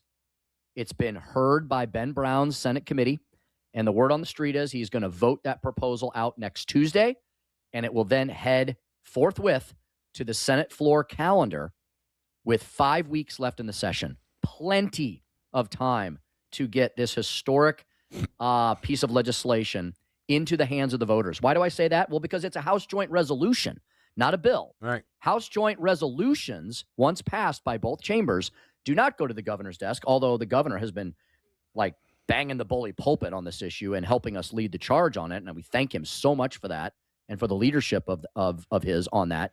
It goes to the people. It goes to the people. Statewide ballot vote, either in August, the August primary, or the November general, where all such important issues should be decided. Not in April. I wish we could get rid of April elections. They're just for the taxing jurisdictions. You guys talk about that incessantly, and you do such a great job. And you're so right. It'll either go to August or November, and then we Missourians, we hardworking farmers, families, small business owners, we will decide if we want to take a historic step forward, a big, bold thing, right? A big, bold, what do they call that? Big, bold, hairy, brash thing, right? Where we will try to catch up to the states around us that have now gotten ahead of us on this. When I started cutting taxes as Speaker of the House back in 2013, 2014, we were leading the charge on that. It hadn't really, that whole Republican Renaissance tax cutting, Reagan-esque movement hadn't really hit the Midwest yet. I was very proud of the fact that people asked me to lead the charge on that. We did cut Missouri's income tax for the first time in our state history. But here we are 12 years later, and I'm like, why haven't you guys gotten the job done yet? 12 years. So let me ask you. Just like the Mafia, Vic, I thought I was out, and they pulled me back in. Yeah, you and me both. So how this may be it's an ignorant question, I guess, Tim, and I apologize. So what's the time frame? Because people hear this getting rid of income tax thing. We're already just getting it possibly on the ballot in November. What's the time frame to possibly getting it done so there is no income tax? I know it's an ignorant question, but go ahead and tell me. No, it's not. It's actually an excellent question because, Vic, this first step is phase one, okay? This says to the voters, do you want to modernize our incredibly antiquated, wonky, out of touch, not made for the 21st century tax code, which has not been reviewed, much less overhauled since the 1930s? Would you like that? Would you like to bring that into the modern day with an eye towards eliminating the income tax and provide the legislature a pathway to do that? So that's the only question this year. Do we want to consider permitting the and the reason why I liked how Governor Kehoe said we should do it this way, because he wants buy-in. He wants a mandate from the people, right? And if the HJR passes, guess what it will do immediately? It will immediately continue to step down the income tax like we've done over the last 12 years. We went from 6% now to 4.7%. So it will continue that slow, steady phase down. But guess what it will also do? It will also provide a throttle, a lower G governor on future revenue growth. And it will take any future revenue growth, a big chunk of it, and it will fund the continued step down in the tax cuts. So guess what, guys? We don't get tax cuts unless the revenue grows. But if the revenue grows, we're going to fund tax cuts. So so two things happen at the same time. There will be no hole blown in the budget, right? We are already at historic spending levels in our state. We don't have a revenue problem. We have a spending problem. That's cool. So we will use the continued historic revenue growth, which will happen. I will tell you guys, there's going to be a rough couple of years here as we wean ourselves fully off of the Biden bucks and the COVID cash that our state and every state has been under the influence of over the last few years. And we will then use future revenue growth to fund the tax cuts. So that will continue to be a slow step down, right? But it will include that control mechanism on future growth, which can't just be spent. It has to fund the tax cuts. And guys, there's also a mechanism in this beautiful, wonderful HJR, the best HJR ever, that will also provide relief on the local level. It's going to start reining in the local governments as well to say they can't get a windfall from any government growth in the future as well. They have they have to start throttling down property taxes. So in one big, beautiful HJR, you get a promise of tax cut elimination. You get a continued step down in the current tax cut, in the current tax rate level. You get a throttle on government future growth, which goes to fund those tax cuts. And you start getting reform of property taxes on the local level. That all then, Vic, opens the door for the legislature to make it all go faster by looking at our overall system of taxation and saying, are we taxing everything correctly or not? What about all these tax credits that certain special interests get? What about all these tax exemptions that certain special interests get? What about all these loopholes and carve-outs? We've been playing small ball in our state, fellas, for the last, going back into the Democratic reign, going back 40, 50 years. We've been playing small ball with all the tax cuts and the little exemptions and the little carve-outs. It's been a death by 1,000 cuts. How about erasing all that and providing tax relief for everyone? Can I get a hallelujah here on Good Friday? Hallelujah. Listen, I don't disagree with anything that you said right there, but maybe I didn't ask the question right. When will we see no income tax in this state? Is there there is? Is that a hard question? I'm going to give you a succinct answer, which is hard for me. I'm going to try. I know. if the legislature, if the HJR passes, Vic, if it passes this year, then the legislature will go back next year and the year after for phase 2 and 3. And if they really come up with a second big, bold, beautiful plan, there are, Vic, it is a little bit of a complicated question. It depends on what they do. But there are examples, there are models, I should probably put it that way. There are economic models out there created by brilliant people like Dr. Aaron Headland and others that say that if you do everything right and you're big and bold enough, you could eliminate the income tax in this state by 2032. Well, at least we got a date. 7 years away. Going from 4. So you're saying there's a chance. There's a chance. Well, here's the thing, Ken. It's a huge amount of revenue that you do have to make sure that you manage properly. That's why you Tim, can't I know. Tim, I get it. I just got back from Nashville, man, and I'm so freaking jealous. They are eating our lunch in other states just because. I mean, they are so prosperous. It's amazing to me compared to this state. Yeah, and can I tell you, Ken, they did not have a frontline income tax ever. But you know what they did have, Ken? They had a ton of behind the scenes taxation on a lot of different things. But they have eliminated almost all of them as well, and they didn't do it overnight either. It took them about a decade. But they have eliminated, they had like taxes on retirement income, on like 401k stuff and things like that. They had some wealth taxes. So they didn't have like the W-2 tax, right, on your direct paycheck income, but they had other forms of income taxation that were a little more hidden. Ken, it took them a while, but they got rid of that as well. So I hear what you're saying, but you can't flip the switch overnight, or you will crash the Missouri state economy. But if you do it in a phased in proper way, like we've done, we've already gone from a 6% marginal rate, a high rate, down to 4.7.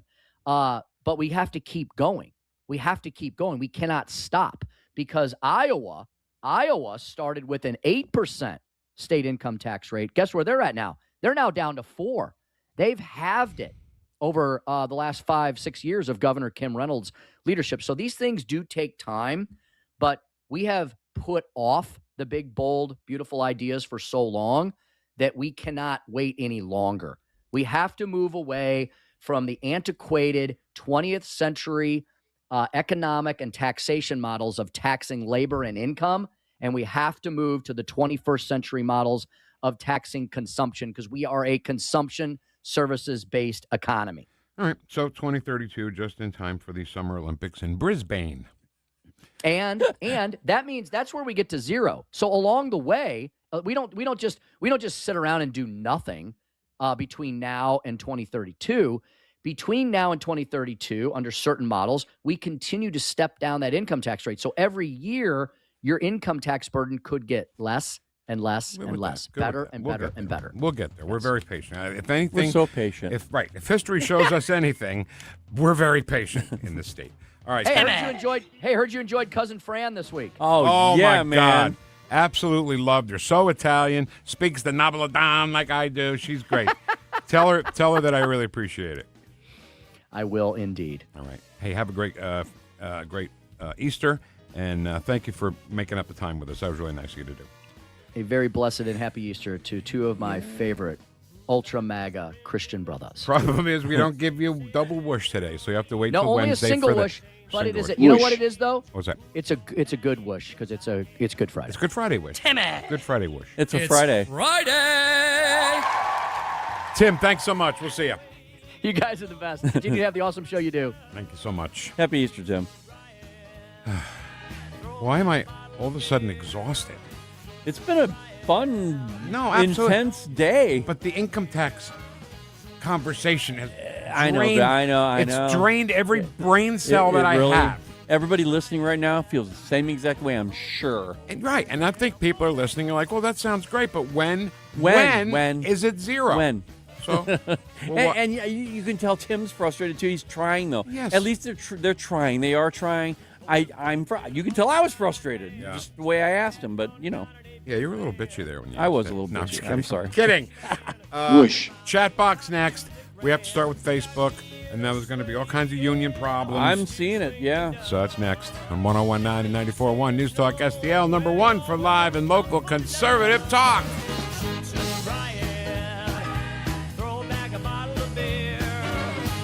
Stream the Vic Porcelli Show at NewstalkSTL.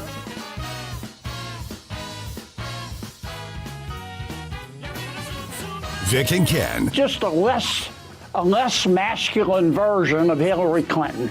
The Vic Porcelli Show on 101.9 and 94.1 News Talk STL. Toward the center. News, analysis, and opinion. I've never called a talk show before, but this just irked me. 101.9 and 94.1 News Talk STL. Life's legal challenges deserve experienced representation. For over 15 years, Cole Combs, attorney at law, has been serving St. Charles and surrounding counties with comprehensive legal expertise. From tax preparation and estate planning to family law and criminal defense, Cole delivers personalized solutions for your unique situation. You have traffic tickets, need a business formation, real estate matters, one call will handle it all. Cole O. Combs, attorney at law. Call 636-949-0010, extension 3 today, or visit colecombs-law.com. This year, America turns 250, and News Talk STL is celebrating our nation's semi-quincentennial all year long. News Talk STL, number one for live and local Soros-free talk, with proud supporters of our 250th birthday celebration. Freddy's Market, Iron Bear Customs, and STL Windows and Doors. 250 years strong, and we're just getting started. 101.9 and 94.1 News Talk STL. Missouri's laws are clear. Unregulated gaming devices are illegal. Companies have been telling businesses that gray market machines are legal. That's wrong. Don't be scammed. If you have these devices at your business, you could be subject to criminal and civil penalties.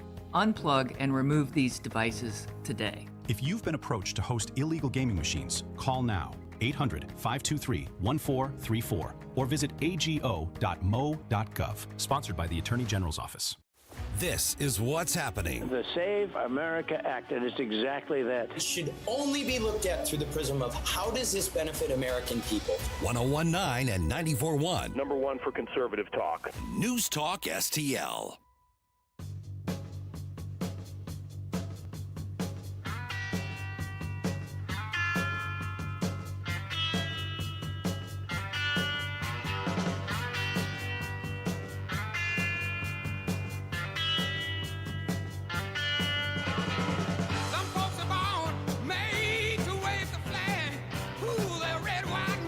Talk lines are open now at 314-912-1019. The Vic Porcelli Show. Happy birthday, dear Alan. Happy birthday to you. On News Talk STL. All right. Let's not waste any time, Ken. Let's get right into it. All right. Chat box, starting with Facebook, we'll explain why coming up in a bit here. Grant says, happy Good Friday, my friends, and whoosh, you bunch of Vic Heads. Whoosh. My friend Rat from my high school says, yo, Vic and Ken, blessed Good Friday. He mentioned that he heard the sonic boom of the Artemis II liftoff, and then he said, yo. Whoosh. So you got yo, ciao, aloha. Wow, I'd love for yo to be in there. Yo. With those Whoosh. Yo. And then, of course, Vic. Yo, Vic. That's me. So, Rat and I played on the same Babe Ruth team. Jack Dorbert was our manager, and Rat and I talked about what a great coach he was, and he called him the best ever that he ever had. And one of the phrases that popped into my head the other day, because I was thinking about Jack, I guess because we were thinking about Rat, was base hit him to death. Don't worry about home runs. yeah. Don't worry about extra base hit. Base hit him to death. Well, Speaker Jones was talking about small ball, and I was thinking to myself, wait a minute, small ball's good. Yeah, man. And that's kind of a small ball move. I just always loved the phrase, base hit him to death. Yeah, yeah. He was great. He really was great. Saw it from Melbourne Beach. Rat saw it from Melbourne Beach. Yeah, man, no. What is it, yes or no, Rat? What are you doing? Barbara says, good morning, freedom fighting Vic Heads. Happy Easter to all and your families. Sean says that's Friday. Sean also says, good morning, Vic Heads from Holbrook, Arizona. Oh, wow. It's Friday! Thank you. I don't know if that's permanent. Sean has never mentioned if it's permanent or if he's just vacationing there. Good morning from Jared. Tom says, good morning, freedom fighters. Dave Stouffer, whoosh, you beautiful Vic Heads. Happy Friday. Dave also says, all locked in and ready for Vic and Ken to dump on us and read Rumble again. OG proud. Sorry, Whoosh. Dave. It's not intentional. I forget. Morning, St. Louis. Ken hates me, so he never reminds me. Scooter says, thanks for the shout out, gentlemen. I think I agree with Ken here. What? What'd you say? I'm reading it as I see it, Ken. Okay, all right. People buying a ticket to a live performance know the difference between Kid Rock and Chris Rock. A diverse society is a strength, not a weakness. I don't understand that part of it. I don't know. Okay. Right. I don't know where he got to that part. That we never said it wasn't. All we said was, if I buy a ticket to watch you sing, sing. Yeah.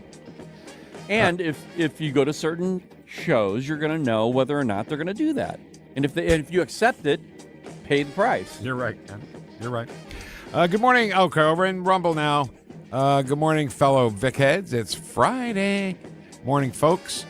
Good morning, Patriots. That's from MJ Oltz or M. Goltz, not sure.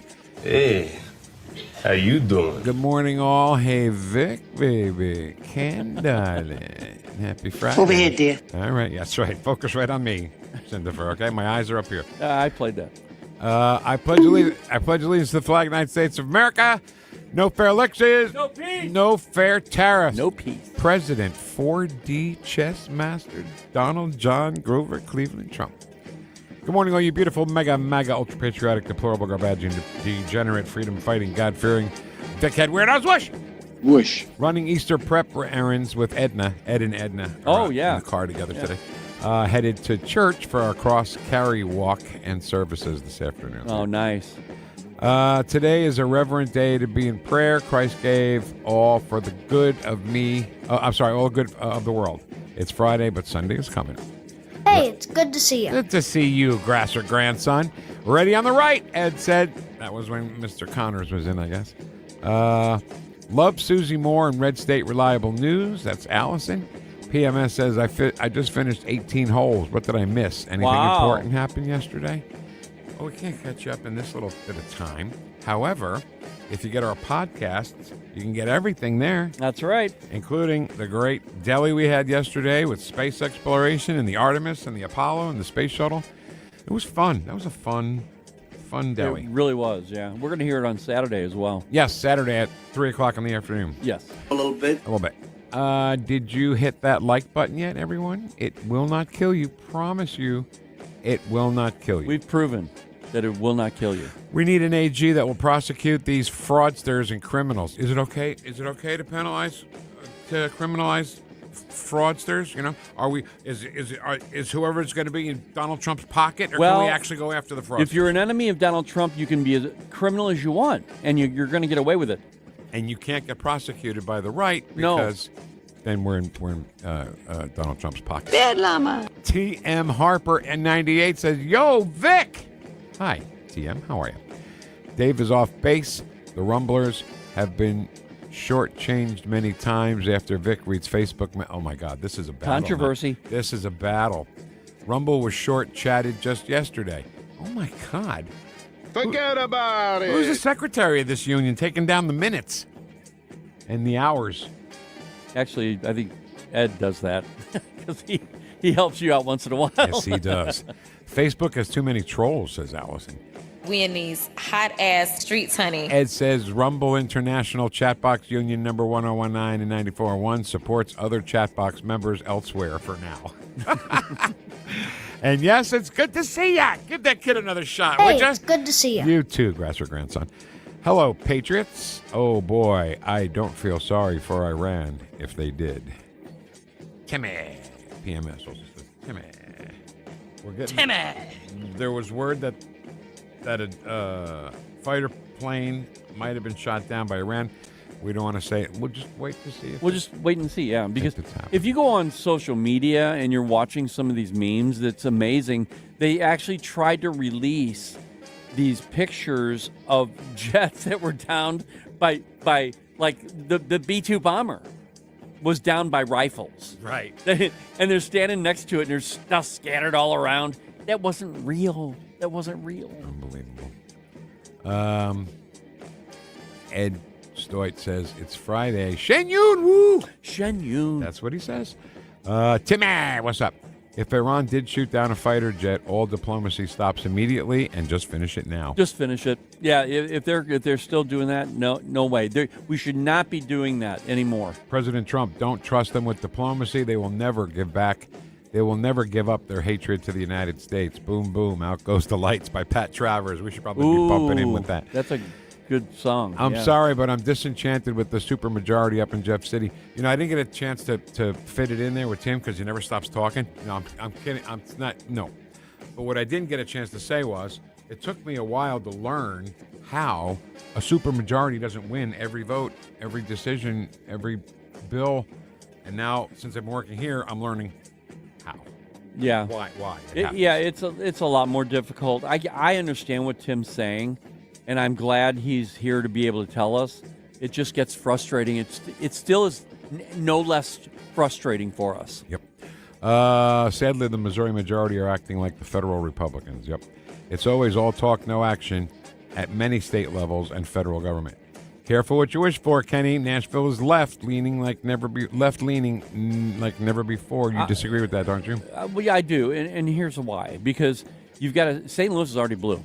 Okay, all I'm saying is that take that and let's expand. Let's be productive. Yeah. Let's grow, and we're not growing. And I understand what they're saying about it being blue. Yeah, there are sections of blueness, but in Missouri. Like in Missouri, which in Tennessee's red. Yeah. Okay, they just have blue sections. Well, Missouri's red, and St. Louis City's blue. Exactly, the same thing. And I understand what they're saying. No, I get it. Let's see, where were we now? Careful what you wish for. No more Rumble short chat. No peace. I'm sorry, guys. What's going on here? I'm not sure, Mr. Vice President. Give me a second. Oh, my God. That is hilarious. I'm going to give you a homework assignment. Okay. Can you put together that Jennifer Granholm laugh with George McFly's laugh? And Kamala? Oh, I get what you're saying. Okay. Yeah. What, Lorraine? What? I'm going to do that. Okay. Have a blessed Easter, y'all. Might see you Monday. Might. Wildcat strike? Come on. Stop boycotting, striking against the union. No, you're the union against us. Right. Come up, accept your little award, thank your agent and your God, and off. Okay? Done. That's everybody. Is it? Okay, good. Everybody. Wheel of Audio Clips is next on 101.9 and 94.1 News Talk STL. Welcome home.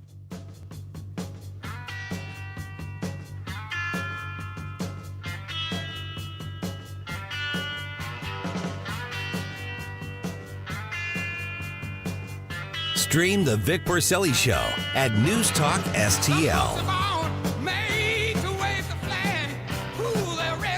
The Vic Porcelli Show on NewstalkSTL.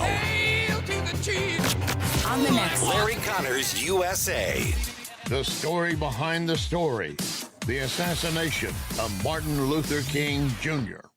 Larry Connors, USA. Now, weeknights 6 until 8 on NewstalkSTL. There's something magical about walking into your backyard and knowing your family is completely safe and secure. Hi, I'm Sean Long, owner of STL Fence Works. That's the feeling my team and I have been creating for metro area families for more than 50 years. Whether you're adding your first fence or finally creating the outdoor sanctuary you've always wanted, we offer premium vinyl and stunning ornamental options, all designed around your family's specific needs and lifestyle. While other companies struggle with supply delays and rising costs, we've always proudly used all American-made materials, which means better pricing and faster installation for you. Our experienced craftsmen exemplify our motto, your satisfaction is our passion. From Warrenton to Wildwood, your neighbors trust us because we live here too, and we care about your project as much as you do. Right now is the golden time to build with flexible financing options and a commitment to completing your fence on time and on budget. Visit stlfenceworks.com. Hey guys, don't miss Straight Lines with Elizabeth KAISER every Sunday evening at 8 p.m. where we talk about so many areas, including AI, law, and health. We have some fantastic guests on my show just about every Sunday. Don't forget, Sunday evenings at 8 p.m., Straight Lines with Elizabeth KAISER. Stand and Fight with Nick Schroer. Hey, it's Nick Schroer. To preserve this nation, to preserve the experiment in liberty that our founders envisioned, we must take a stand and fight. Stand and Fight with Nick Schroer. Sunday nights at 6. Only on News Talk STL.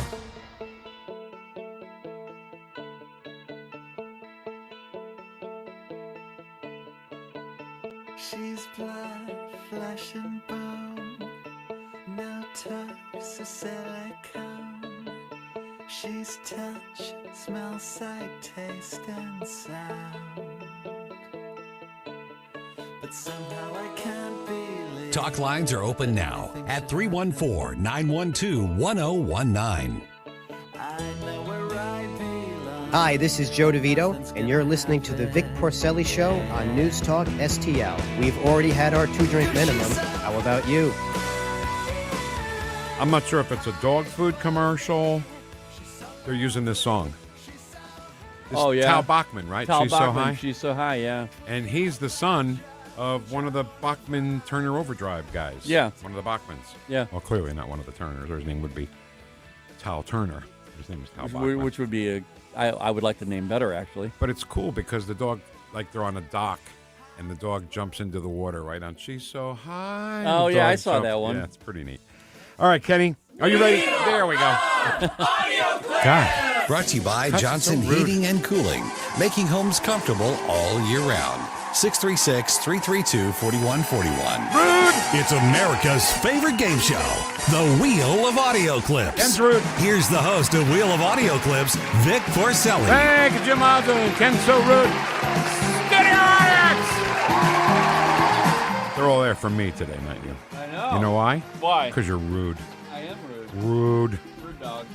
My daughter I call my dog Rudy. Rude dog. Rude dog. Rude.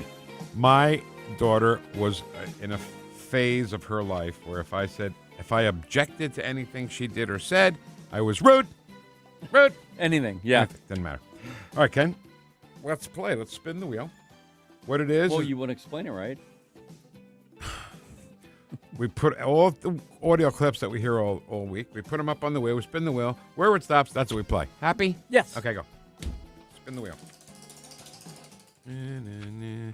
Ken loves this music so much, he doesn't want... There we go. Okay. It's Good Friday, by the way. It is. I think the last thing we'd want to hear from on a wheel of audio clips is anybody like Islamic or... But I swear, I say something, the opposite happens. I don't know how that works. All right. New York City Mayor Zohran Mamdani. Right. Now, we are here, even though it is very quiet. I would just like to remind everyone that it is an active construction site. And it is a site that we are building for the few New Yorkers who can be louder than an active site, which is New York's cutest.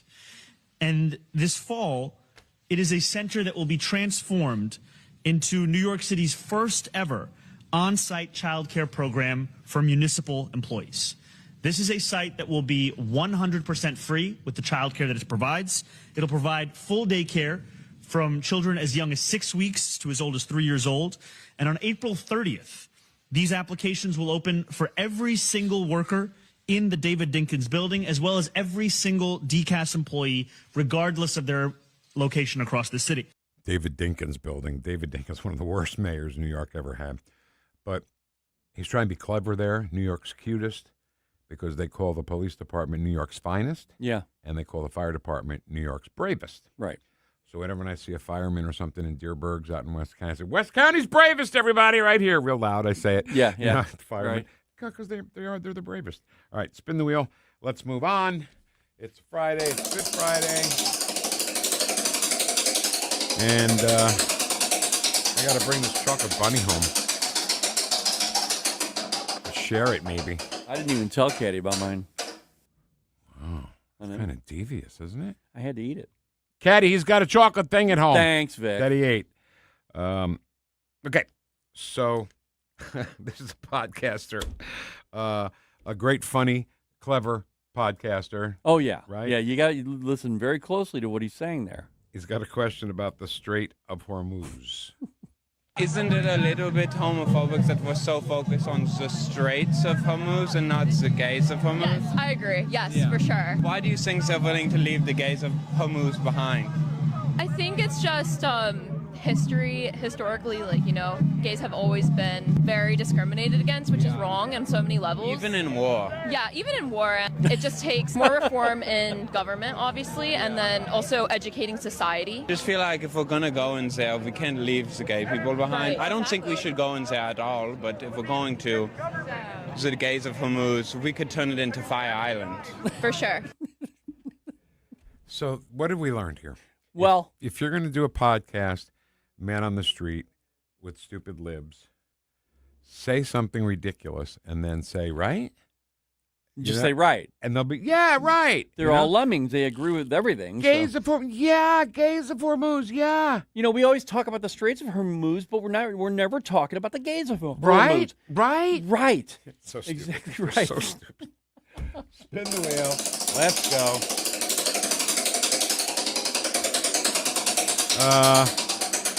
How are we doing on time here, Kenny? We good?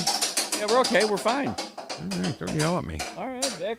All right, so this is very serious, and I don't want to screw around at all with this because the horrific murder of Sheridan Gorman, a college freshman at Loyola University, stabbed to death by an illegal who has just a rap sheet that is longer than long. Yeah. It's definitely really scary because going to the pier to look for the Northern Lights is something that I feel like a lot of us have done. I feel like when it gets a lot darker, you feel a bit less safe. I definitely am a lot more paranoid going out at night.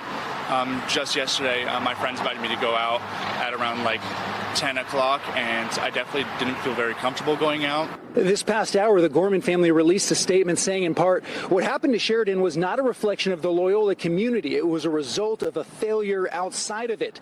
Both things can be true. Loyola is a place of opportunity and safety, and there were failures outside the university that must be addressed. Vic, the failures of outside of it, here's what they mean. Do you remember when they had that new law that said if you're serving people that kill somebody that from DUI, so you're a bartender, for example, and you're over serving somebody, they go out and kill somebody, they're also liable. Okay, this is the way it should be for judges, for other lawyers that let these people out of jail. You know, when you neglect a city or certain portions of the city, like Chicago has, you end up with this kind of stuff. When you let people out, and I'm not kidding, I don't know, if I let one more politician come on this show and I don't ask them to start a bill that says that if a bartender overserves somebody and that person goes out and kills somebody, that bartender is liable. Is that correct? Yes. So the same thing for judges. If you let a criminal go and they go and kill somebody, then you get disbarred, you get thrown out. Because it's not like they don't know. They've got the rap sheet right in front of them. They know the threat to good people. Now, talking about the city itself, I think I've made it clear that I don't go downtown anymore. I don't go into the city at all. I don't walk into the city at all. It's my decision. Yeah. Call me a wimp or whatever you want. I'm not going to put me or my family in danger. So the Cardinals are playing the Mets, right, earlier in the week. And the Mets announcer says, the only thing, because there was a picture of the fountain at Keener Plaza, and he says, the only thing missing from that picture is, as is often missing from every picture of downtown St. Louis, no people. Wait, no. And he says, well, they want it to look picturesque. You could see a car driving by on the right. That's the only sign of life. Wow. But there's never anybody walking around in downtown St. Louis. No, there's not. It's very often, you're right. It's like remember the old neutron bomb that wouldn't knock down buildings, just eliminate all the people? It's just like that hit St. Louis. And that's somebody from New York saying that. You know what? Somebody from anywhere could have said it. Yeah, that's true. And the people who are from St. Louis that won't say it need to start saying it. They do. You want people to come to the Cardinal games? Make it safer for people to come. I don't know what you want from me. And that's what we've actually received a little criticism for saying stuff about St. Louis too. We love St. Louis. We love it. That's the reason why we're bringing it up. It was good attendance. I assume eventually it sold out opening day, but since then there's been a lot of empty seats in the park for the games. Yeah, people, and I'm not stupid, okay, and I'm very observant. Do you think I'm observant? Very, yes. I mean, you are actually above the average person. Like you pay attention to things that other people don't normally pay attention to. Well, this was easy. This one was easy. The Cardinals have had sucky seasons before. They've had seasons where they completely sucked, haven't they? Yeah. 70s, most of the 70s. I remember. The 90s were terrible, right? But there was 3 million people. Yeah. They were breaking records every year. I don't think the quality of the team is what's determining who's going to the game. Because after that opening day, there were tons of empty seats. I always go by my own family. We used to always go down. We used to take Metrolink down and just go into the sprinklers and everything with the kids. Keener Plaza, yeah. And then go to different places, and then get back on the Metrolink and go back to St. Louis to our home. Wake up, okay? Crime is everywhere in St. Louis, not just in North St. Louis, not just in North County, not just in South City, right in downtown, where you want people to go see baseball. And you expect them to go there, but yet not feel safe. You have rules that won't let people have their gun with them when they walk from the stadium to the car or the car to the stadium. I don't need it when I'm in my car. I don't need it when I'm in the stadium. I need it to walk from the car to the stadium or the stadium back to your car. Everything is ass backwards. You want people to come downtown, stop the crime, and people will go to Cardinal games. I don't know what else you want from me. And you came up with a great idea. And I know somebody said, well, there will be liabilities. Okay, great. But there are liabilities on the other end of this thing, too, where you said they need to have lockers at Busch Stadium, just for example, to where people can put their firearms in and pay money. I would pay for that. I'd pay $10 to put my gun in a locker. Gets a little key, right? They can walk you over, put it in there, and then they're making some more money. And it's a revenue generator. It is a revenue generator. We're here to help. We are here to help. All right, spin the wheel, Kenny. I think we're trying to fit a couple of more in here, aren't we? Yeah. There's no more updates on the fighter jet that may have been shot down from Iran, but we're keeping our eye on it. And when something happens, we'll let you know, and we'll probably get the news from this guy, General Raising Cane from U.S. CENTCOM. U.S. CENTCOM remains on plan to achieve our military objectives and remain unrelenting in our pursuit of Iranian missile capabilities, UAV capabilities, and their Navy, and as the Secretary said, their industrial base. I would love to see more of General Raising Cane holding hands almost with Pete Hegseth, Secretary of War, because Hegseth let another general go, because I don't know why. Actually, I'm not even going to speculate on why. Yeah. Well, no, you've got a lot of experts speculating. It's disgusting. Right. They don't know. He let him go. You have no idea. Right. Ken's right. You have no idea what's going on. So shut your face about it. But we were talking earlier about things that they say to cover themselves. And the Today Show, for example, said, well, my sources say. Mm-hmm. Okay, who are your sources? Sources. I can say that. I can say that all day long. I can make up anything I want and say, well, hey, everybody, my sources, they told me this. Sources close to the story. Yes.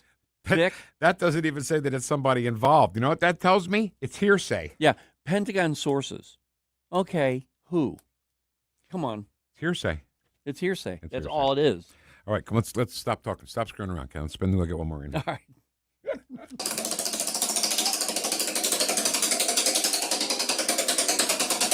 All right, this will be our last one for the week. We got everybody into the chat box. Hope everybody's happy there. Perfect. right. President Trump on the No Kings protest. What's your response to the protests over the weekend, the No Kings protests?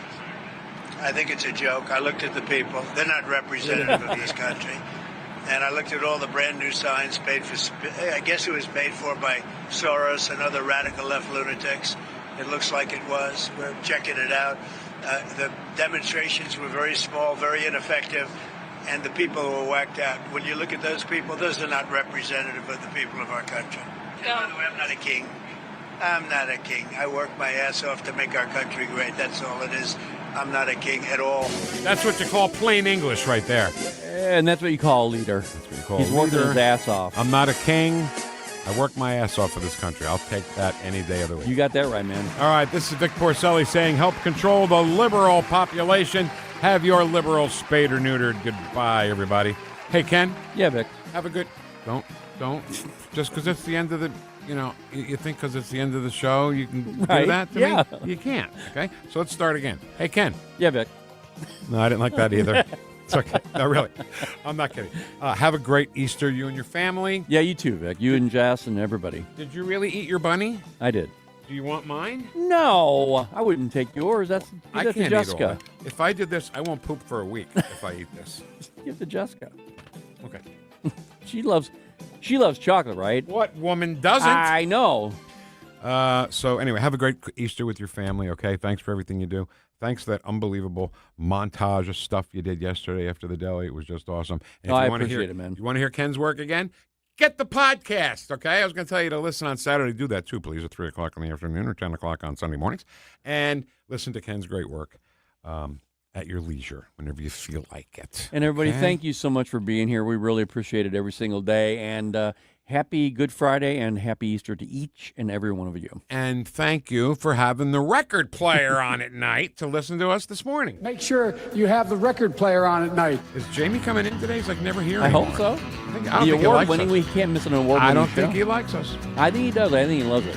Jamie's up next on News Talk STL. Happy Easter. Yeah, everybody. Whoosh.